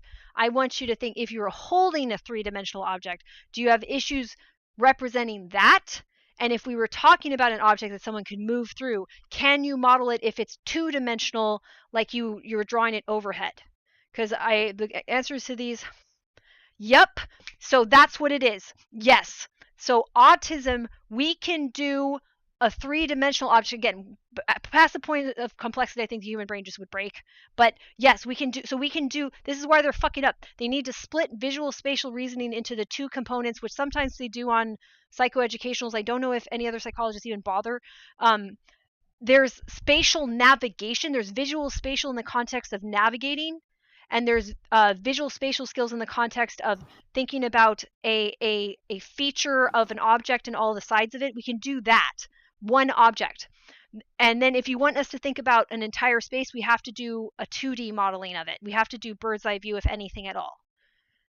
And why would that be? Because you're not navigating it. We're not in it. We're not trying to navigate it. We don't have that.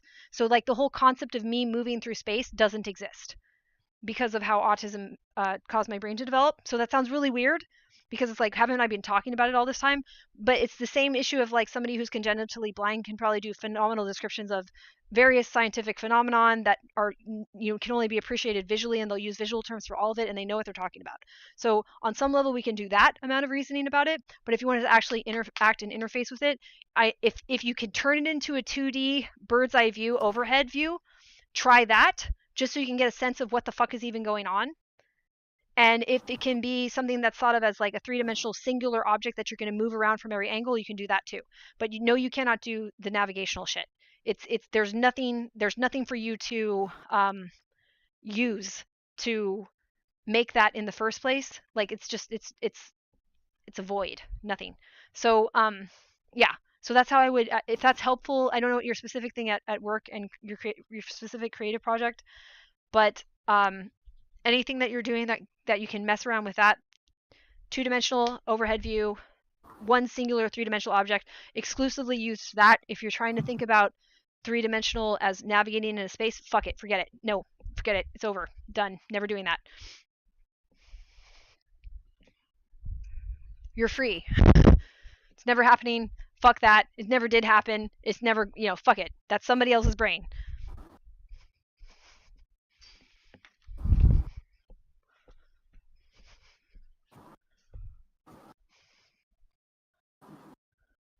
I don't know, I've been working on that for years. Feels like I'm banging my head against the wall a lot of the time. So why, I'm not saying give up. Let me start over. I think if you are relating to what I'm saying and you have autism the way that I'm having, that is your disability. So it would be like the person who's congenitally blind continuously saying, one day I'll paint a photorealistic sunset. Why? fucking why? You know what I'm saying?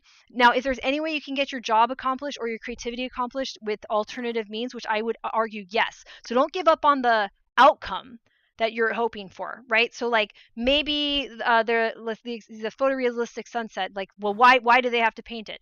Oh, well, they need to turn something in that's artistic. Okay, well, what else could they turn in that's artistic? So like get into like what do they want, right? And is there a way to do this that doesn't rely on global configurational reasoning?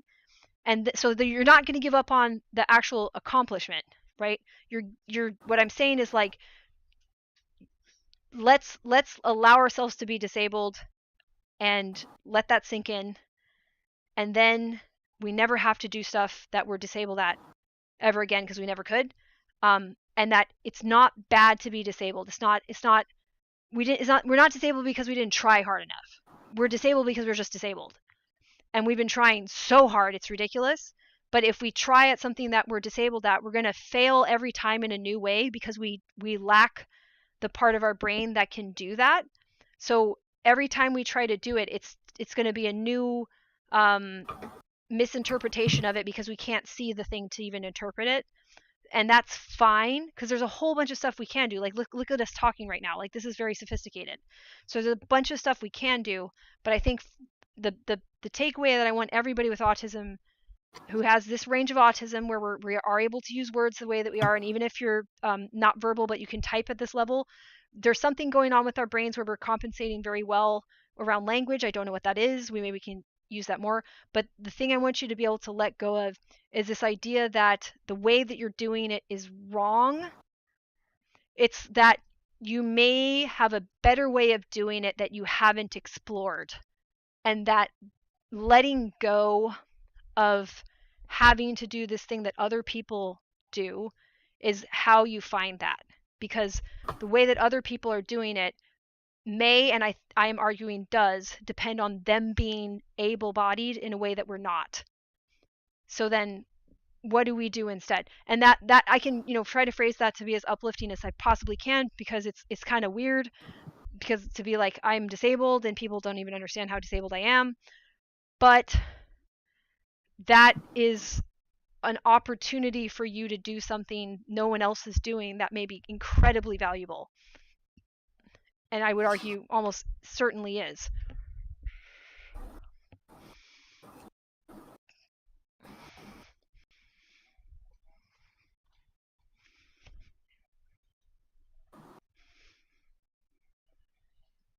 Like the congenitally blind person being told to paint the sunset, how many more things could this person be doing that are astonishing, right?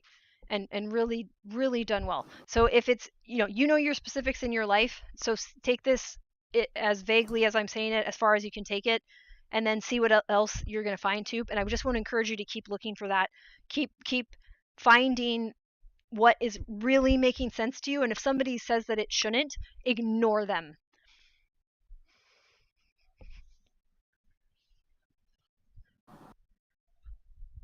I'm giving you permission to ignore everybody that doubts you. When you see something that's making sense to you, I want you to lock in on it, and then that's your three-dimensional object that you're going to look around from all angles and prove to yourself that you're as good at that as you really are.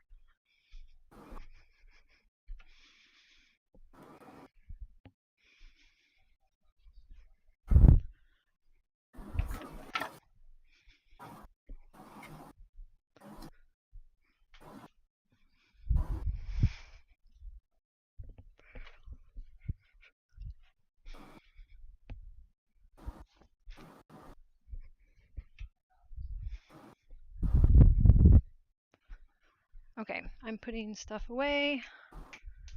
What am I doing? Okay, it's 2:33. I am going to just go until 3, I believe. Ah! I knocked something over. No. Just because I have stuff going on later, I think. But at least did some stuff.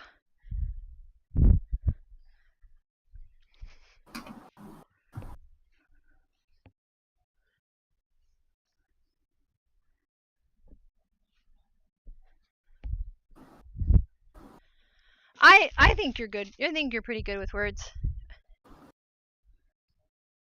I used to practice motivational speeches since I was like 5, and so also do take note. Sometimes I go like special interest. I'm like, now this is time. Now we inspire them.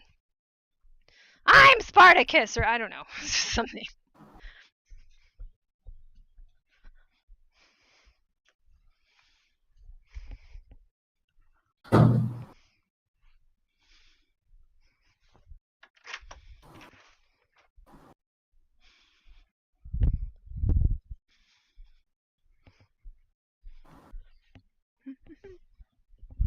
Right, hanging stuff up.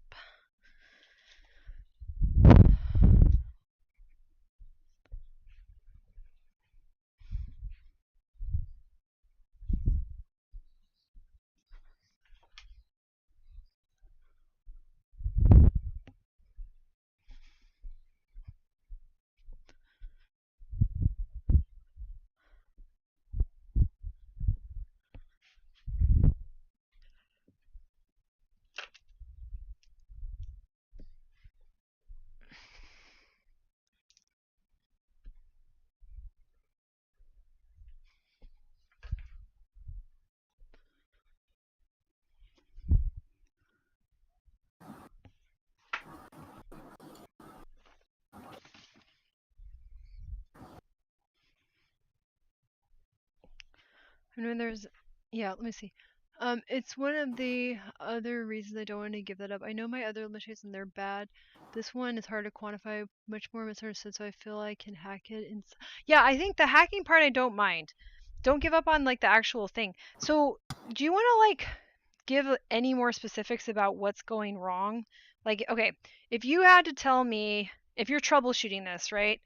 And saying like, okay, the biggest thing that if I could get this to just either go away or change dramatically, I think I would then end up being able to use the positives that I have, right? So if you have a sense that you're trying to hack it, right, which I totally can relate to, that sentiment makes sense to me.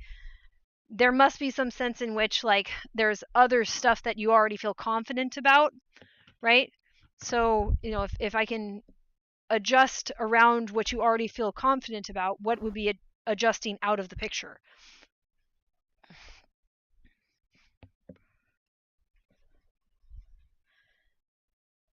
And like try not to worry too much about like possibility as a factor here. Just like this is like a little bit like magic genie, la la la, but with a little bit, if you can give some specifics, because I want to get a sense of like what is perhaps, if there is an impairment, like what is it?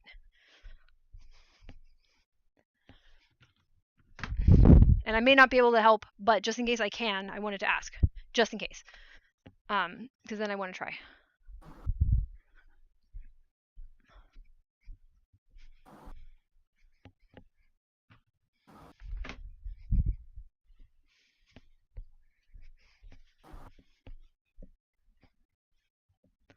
Okay, so the question is, so there's something in your work, right? Is that specifically the issue?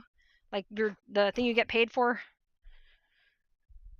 And there's an issue with your is it correct to say that you have an issue with like three-dimensional visualization imaging in your head or otherwise? And this is somehow negatively impacting your work. Am I following the situation enough?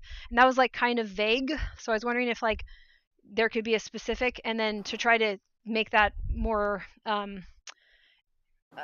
productive of a conversation, I was trying to get at like, first of all, like what is the specific thing that you're doing to an extent, but more to the point, what is holding you back in this work from getting to do the parts that you're good at?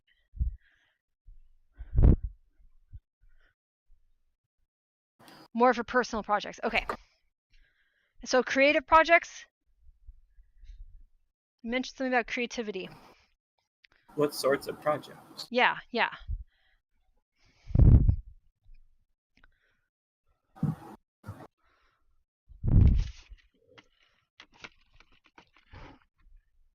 Like drawing, you're just bad at it. Oh, well, I mean, so what you can do is practice, like specifically learning more non-dimensionally realistic styles, right? So like cartoonish or otherwise, like stylization for 2 dimensions. Yeah. Right. Certainly one option. If you're having a hard time so a couple things with drawing. So number one, you're having a hard time with 3-dimensional objects. There are a ton of 3-dimensional references. So look at the 3-dimensional references. If it's a person, you really should have one of those little wooden people. You know what I'm talking about? Get one of those. Like, look at the little tiny wooden person. The more you can know about the mechanics, like you would want to study, if you're drawing people or animals, you want the anatomical artist books. Yeah, you want to study anatomy. Yeah. Yes. Don't worry about rooms. Don't worry about drawing rooms. Fucking forget it. You know, like maybe later you can find a workaround for that. But why work on the part that's the impairment? Don't. And if you're going to draw rooms, do overhead. You know what I mean? If you want to think about that and conceive of it, then you can think about one object at a time in 3D, but don't do the whole thing. Don't think of yourself in a room. Don't try to draw that way. It's not going to go well. Don't even worry about that. Cartoons are great because they are 2-dimensional, and you can do 2-dimensional rooms, and that can be kind of a fun project to be like, how do I make this suggest something more complex that you'd see in a 3D room? But don't worry about that. And it's not to say that you couldn't do 3D modeling. Like that's going to be different because like the rendering software is going to do a lot for you, and that's actually a lot of coding, so you might be just fine at that. But don't sweat that in terms of like the drawing itself. I wouldn't worry about that. Yeah, you want a whole bunch of anatomical guides, and what else? Lots of practice over and over and over again at that.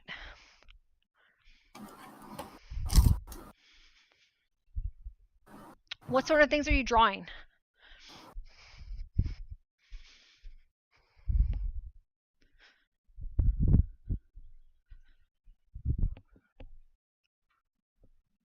Also, like, embrace imperfection. You're always going to feel like you're bad at drawing, even as you get better and better at it. Yeah. Because there's always going to be better that you could do. Mm-hmm. That's just part of it, right? Yes. Yeah. And so stop telling yourself like, oh, this isn't what I wished it was, and say, okay, this is what I can do, and I enjoy doing it. And if I want to do it better, I can do it again and see if I like this one more. Mm-hmm. Yeah, I would do do studies of bones, and then do studies of muscles, and then like if you haven't done it this way, like draw an eye where you draw the eyeball first in the socket. Draw the eye socket, then draw the eyeball, then draw the skin. And again, it's just so that you can understand you do have the ability to use 3-dimensional reasoning, but I want you to lock into the object, and then like even try to guess it at first. Like your first attempt, just try to guess what do you think that looks like? Like where's the eye socket? Okay, like where's the eye? Look at a person's face. Do it backwards. Get a picture of a person's face. Draw where their eyeball is. Draw the eye socket around it. You can also just draw the bones. I want you to like start to like peel back the layers of people's skin, and then try to see the 3-dimensional object underneath it and use those. So like go really hard into like 3-dimensional objects, but not 3-dimensional spaces, and that should make it way more enjoyable. Yeah. And then the stuff that you draw will be more consistent too. Like you always want to think, there's a specific way to do this that I forget what it is. It's like a method of drawing where you're supposed to create all of the body in sections and segments, but you're thinking about the 3-dimensional logic of each section. Used to use 3D Ref, but it's inconvenient to set up, but I'll probably use them again now that I have a spare screen. Yeah, no, you're fine. It's peer support. You know, like this stuff comes up. It's totally chill. We were just kind of working through a couple ideas anyway. I started the stream late. It's usually pretty mellow. So yeah, it's also, it's like if I don't have a good 10, 15, 20 minutes even for somebody's topic that we haven't addressed before, it's like, what kind of peer support is this? Then it's the, Jane support channel. Fuck that. Like, I'm fine.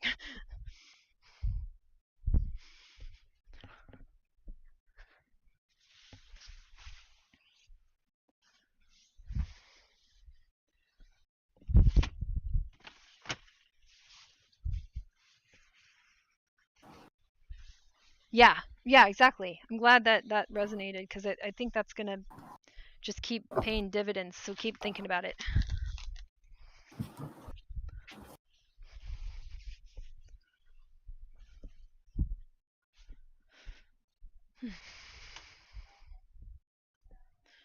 Oh shoot! Almost forgot. I need to check my phone.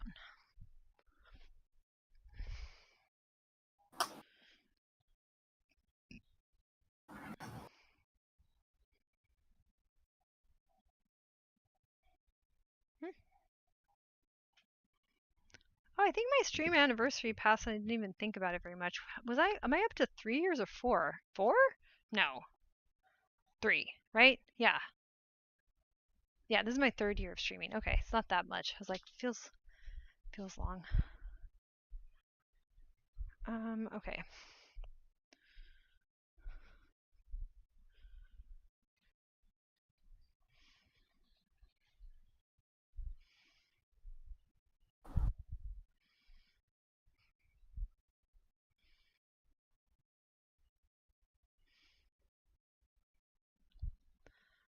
Okay.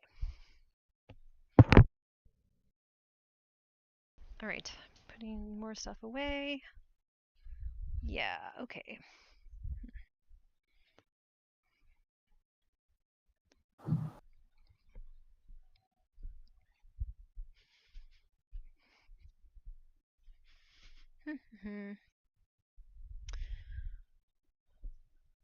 Oh, I'm going to a Christmas party tomorrow night for my new job. And I went to Japantown because they are doing a white elephant exchange. And I was like, well, if you're going to hire Jane and you're going to have a white elephant exchange, I better bring something that nobody else is going to bring. You know, like, what's the point of me trying to bring a normal person thing? So I'm going to have to wrap that up. Maybe I'll, wrap the present up. I'm wondering, I could finish the last part of my putting away clothes and then maybe I could switch over to that. I got them some coloring pencils. I got them like a nice set of 24 colored pencils. Is that right? Yeah, 24. And for some reason, it's from like the Frank Lloyd Wright collection. I don't know, but yeah. And there's like a quote from Frank Lloyd Wright on it, and talking about how Wright is a cool architect. I was like, all right. But then it's a million kawaii cuties. And like there's a bluegrass band of ladybugs. There is, let's see, there's a frog that seems to be, yep, there's a frog that's wave surfing on a paper crane. There's some bow tie pasta. Oh, sorry, these are all kinds of pasta that are cheerleaders with pom poms. Like there's 2 macaroni noodles that are really going at it. Go team. Yeah, this thing is great.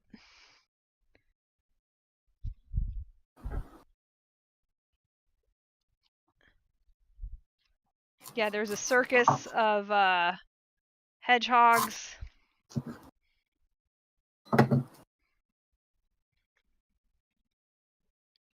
So somebody's gonna get a bomb coloring book.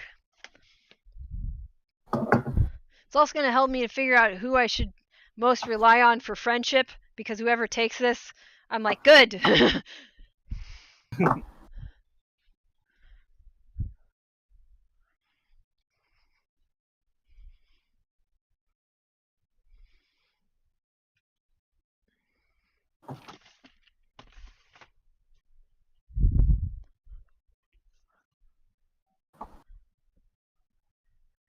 Should I use paper towels instead of fabric ones?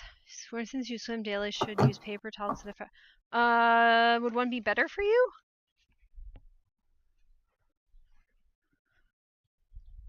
You could try it. If you don't like it, That's an easy enough thing to try. Get a roll of them.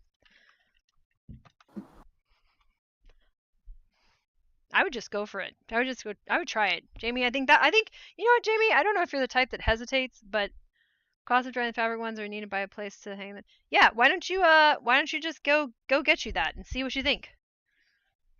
Who knows? You might like it. I have disposable bed sheets. Do you know that? They make disposable bed sheets that like they're called peel-aways, and like there's like 5. Now I'm forgetting, but you get like 5 sheets. I have to actually change it right now. That's a good. Maybe I should do that next. Anyways, you get 5 sheets, right, or something like that. And then like when you're done with one, you just peel it off, and there's a fresh one underneath it. And then when you get to the last one, you have to change the whole thing. But you don't have to change your sheets very often because you just peel it off. I highly recommend them. They have a subscription. I find them pretty comfy. I think they're for like care homes or something typically, but I was like, nope, perfect for me.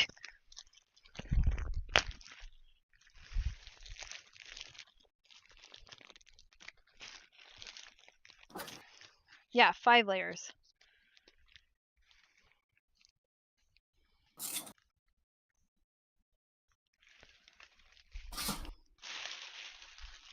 Yeah, it's from Peel Away Labs. Peel Away is the brand, and there's probably other ones that, yeah.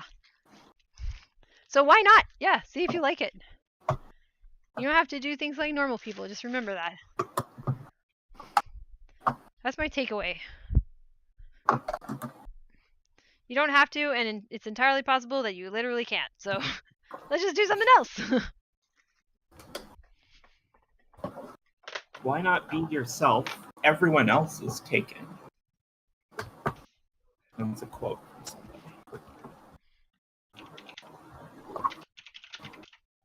Oh, that's funny, Jamie. Yeah, no, totally not creepy. Yeah, I share my space if anyone's like reading the comments. No, that's not creepy at all. We have a space for like Housekeep-a-thon on the Discord, for anyone who doesn't know, who just happens to be watching, like, I try to share the solutions that I have. I have a loft bed that has like lots of space that I can put like clear bins and stuff. And yes, and that is where the PLOA sheets are. And they are great.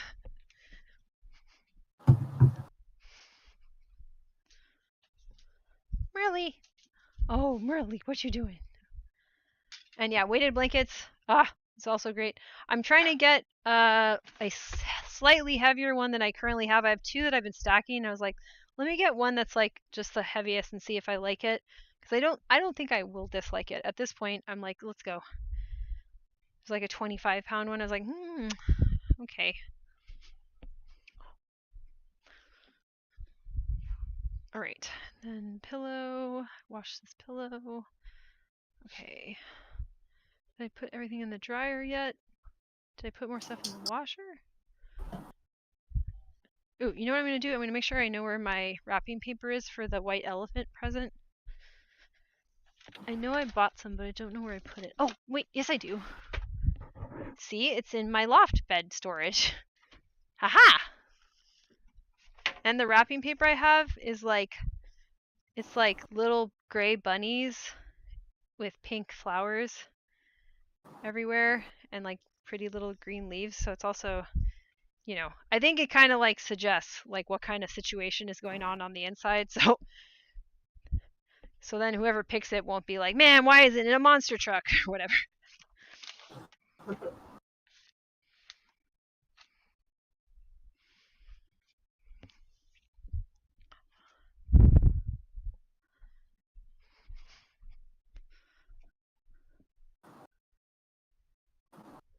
Okay, so next week I'll be here on time. And I should be starting my new work schedule on Thursday. So I will be starting to regulate around a new schedule. So that should be exciting. And might lead to really consistent streaming, we would hope.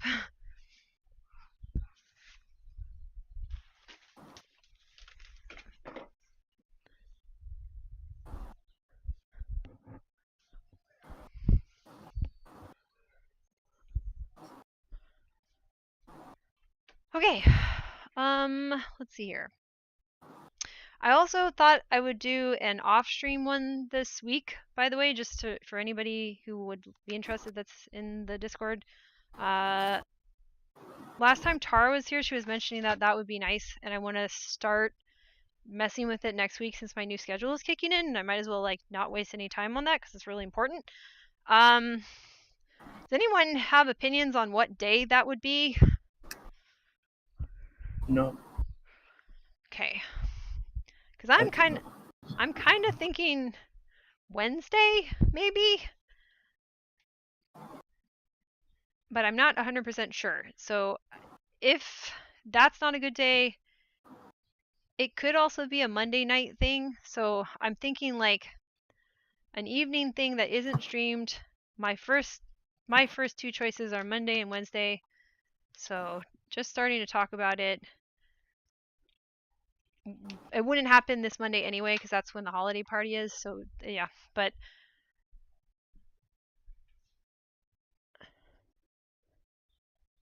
ooh, like Microsoft Access, the database program, and my brain has a concept of using it for a time bank. That's dope. That sounds cool. I would like to hear more about that at some point. Please flag that for future info dump. Then my friend Tifa, she's gonna come over, and I'm gonna give her a stretch session because I was given the mobile table so that I can get some of my practice hours at home, and I wanted to stretch her because I've been wanting to help her out with fitness for a long time, and that would like be a really useful way to start doing that. Also, I'm trying to get like a very, very wide variety of bodies so that I know how different people will be tissue-wise. Like I know a lot about like connective tissue, and everybody's connective tissue behaves a little bit differently, but there's some similarities across people. I don't think I'll make it, but I have a friend who's like 6'5", 6'4". No, I think he's 6'5". He's really stupid tall. Only one Ronin who runs skill check is really dumb tall, and I also want to find somebody as tall as that to try to do the assisted stretching because I am short. Well, I'm pretty short, and I want to figure out like how to deal with people who are that big.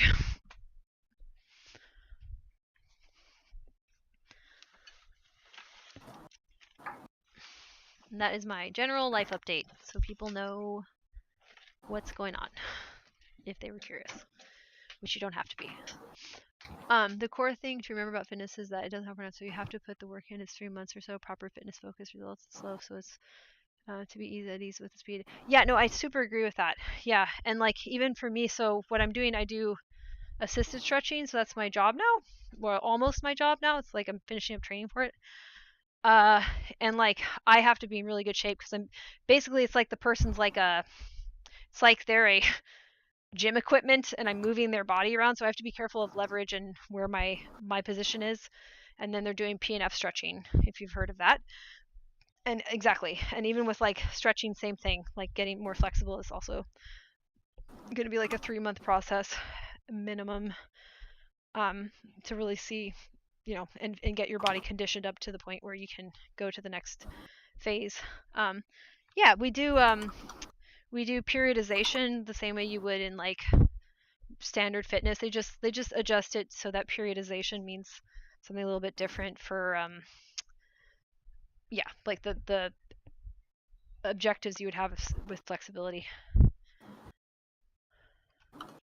Oh no. Oh, I'm so sorry to hear that. Yeah, you had talked to me about yeah, oh no. They need to train new staff up before new sessions, but it's very sad in your job. You do matter to us customers. Thank you for telling me about that, and thank you for sharing about your instructor. I'm so sorry to hear about them losing their life to such a that's a very tragic disease.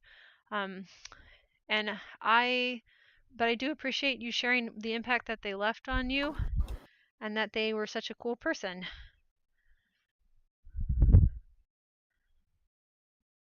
I hope that their family will be, you know, surrounded by love and appreciation as well.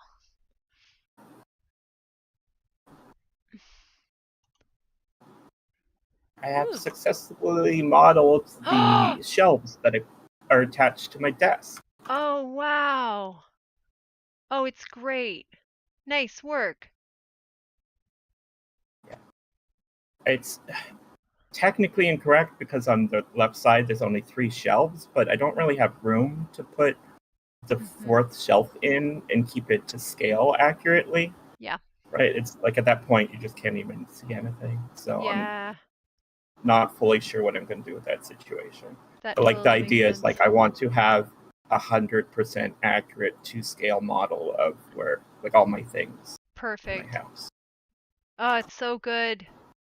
I kind of feel like high key, like that should come with the territory of being autistic. Like you get a little dollhouse as a kid, and that's what it is, right? Mm-hmm. I would have loved that. Yeah, and then they could just start whenever they sell furniture, they also sell a little model of that same furniture, so that you don't have to make it all Exactly. yourself. Exactly. Oh, it's so good. Yeah. Yep. And I've realized like I have to start by building my desk and then build out from it. Like this is just the only way my brain will allow me to work on modeling this. I Perfect. can't just like go build the table that's on the other side of the room. No, Right. I need to build the thing next to my desk Right. next. Yep. Yep. Yep. Yep. That makes complete sense. Okay. Well, Tifa should be here pretty soon, so I'm gonna pop off and make sure I get the table lugged into my bedroom. And thank you for being here, support. And yeah, I'll chime in on the if anyone's interested in the Discord, sort of like this sort of a thing, but not broadcast, and we'll have time to do that. Not this upcoming week, but I want to start it right away the week after. So I'm looking at a Monday or Wednesday night. Not too late for people that have different schedules or different time zones. We can kind of noodle around it. But yeah, if anyone likes that idea, chime in the Discord. I did not pay attention to the YouTube at all, so sometimes that's just how that goes for me. What is this? Where is it? YouTube. Okay, but that's okay. Nobody really pops over there that often. All right, that's everything. Have a great day.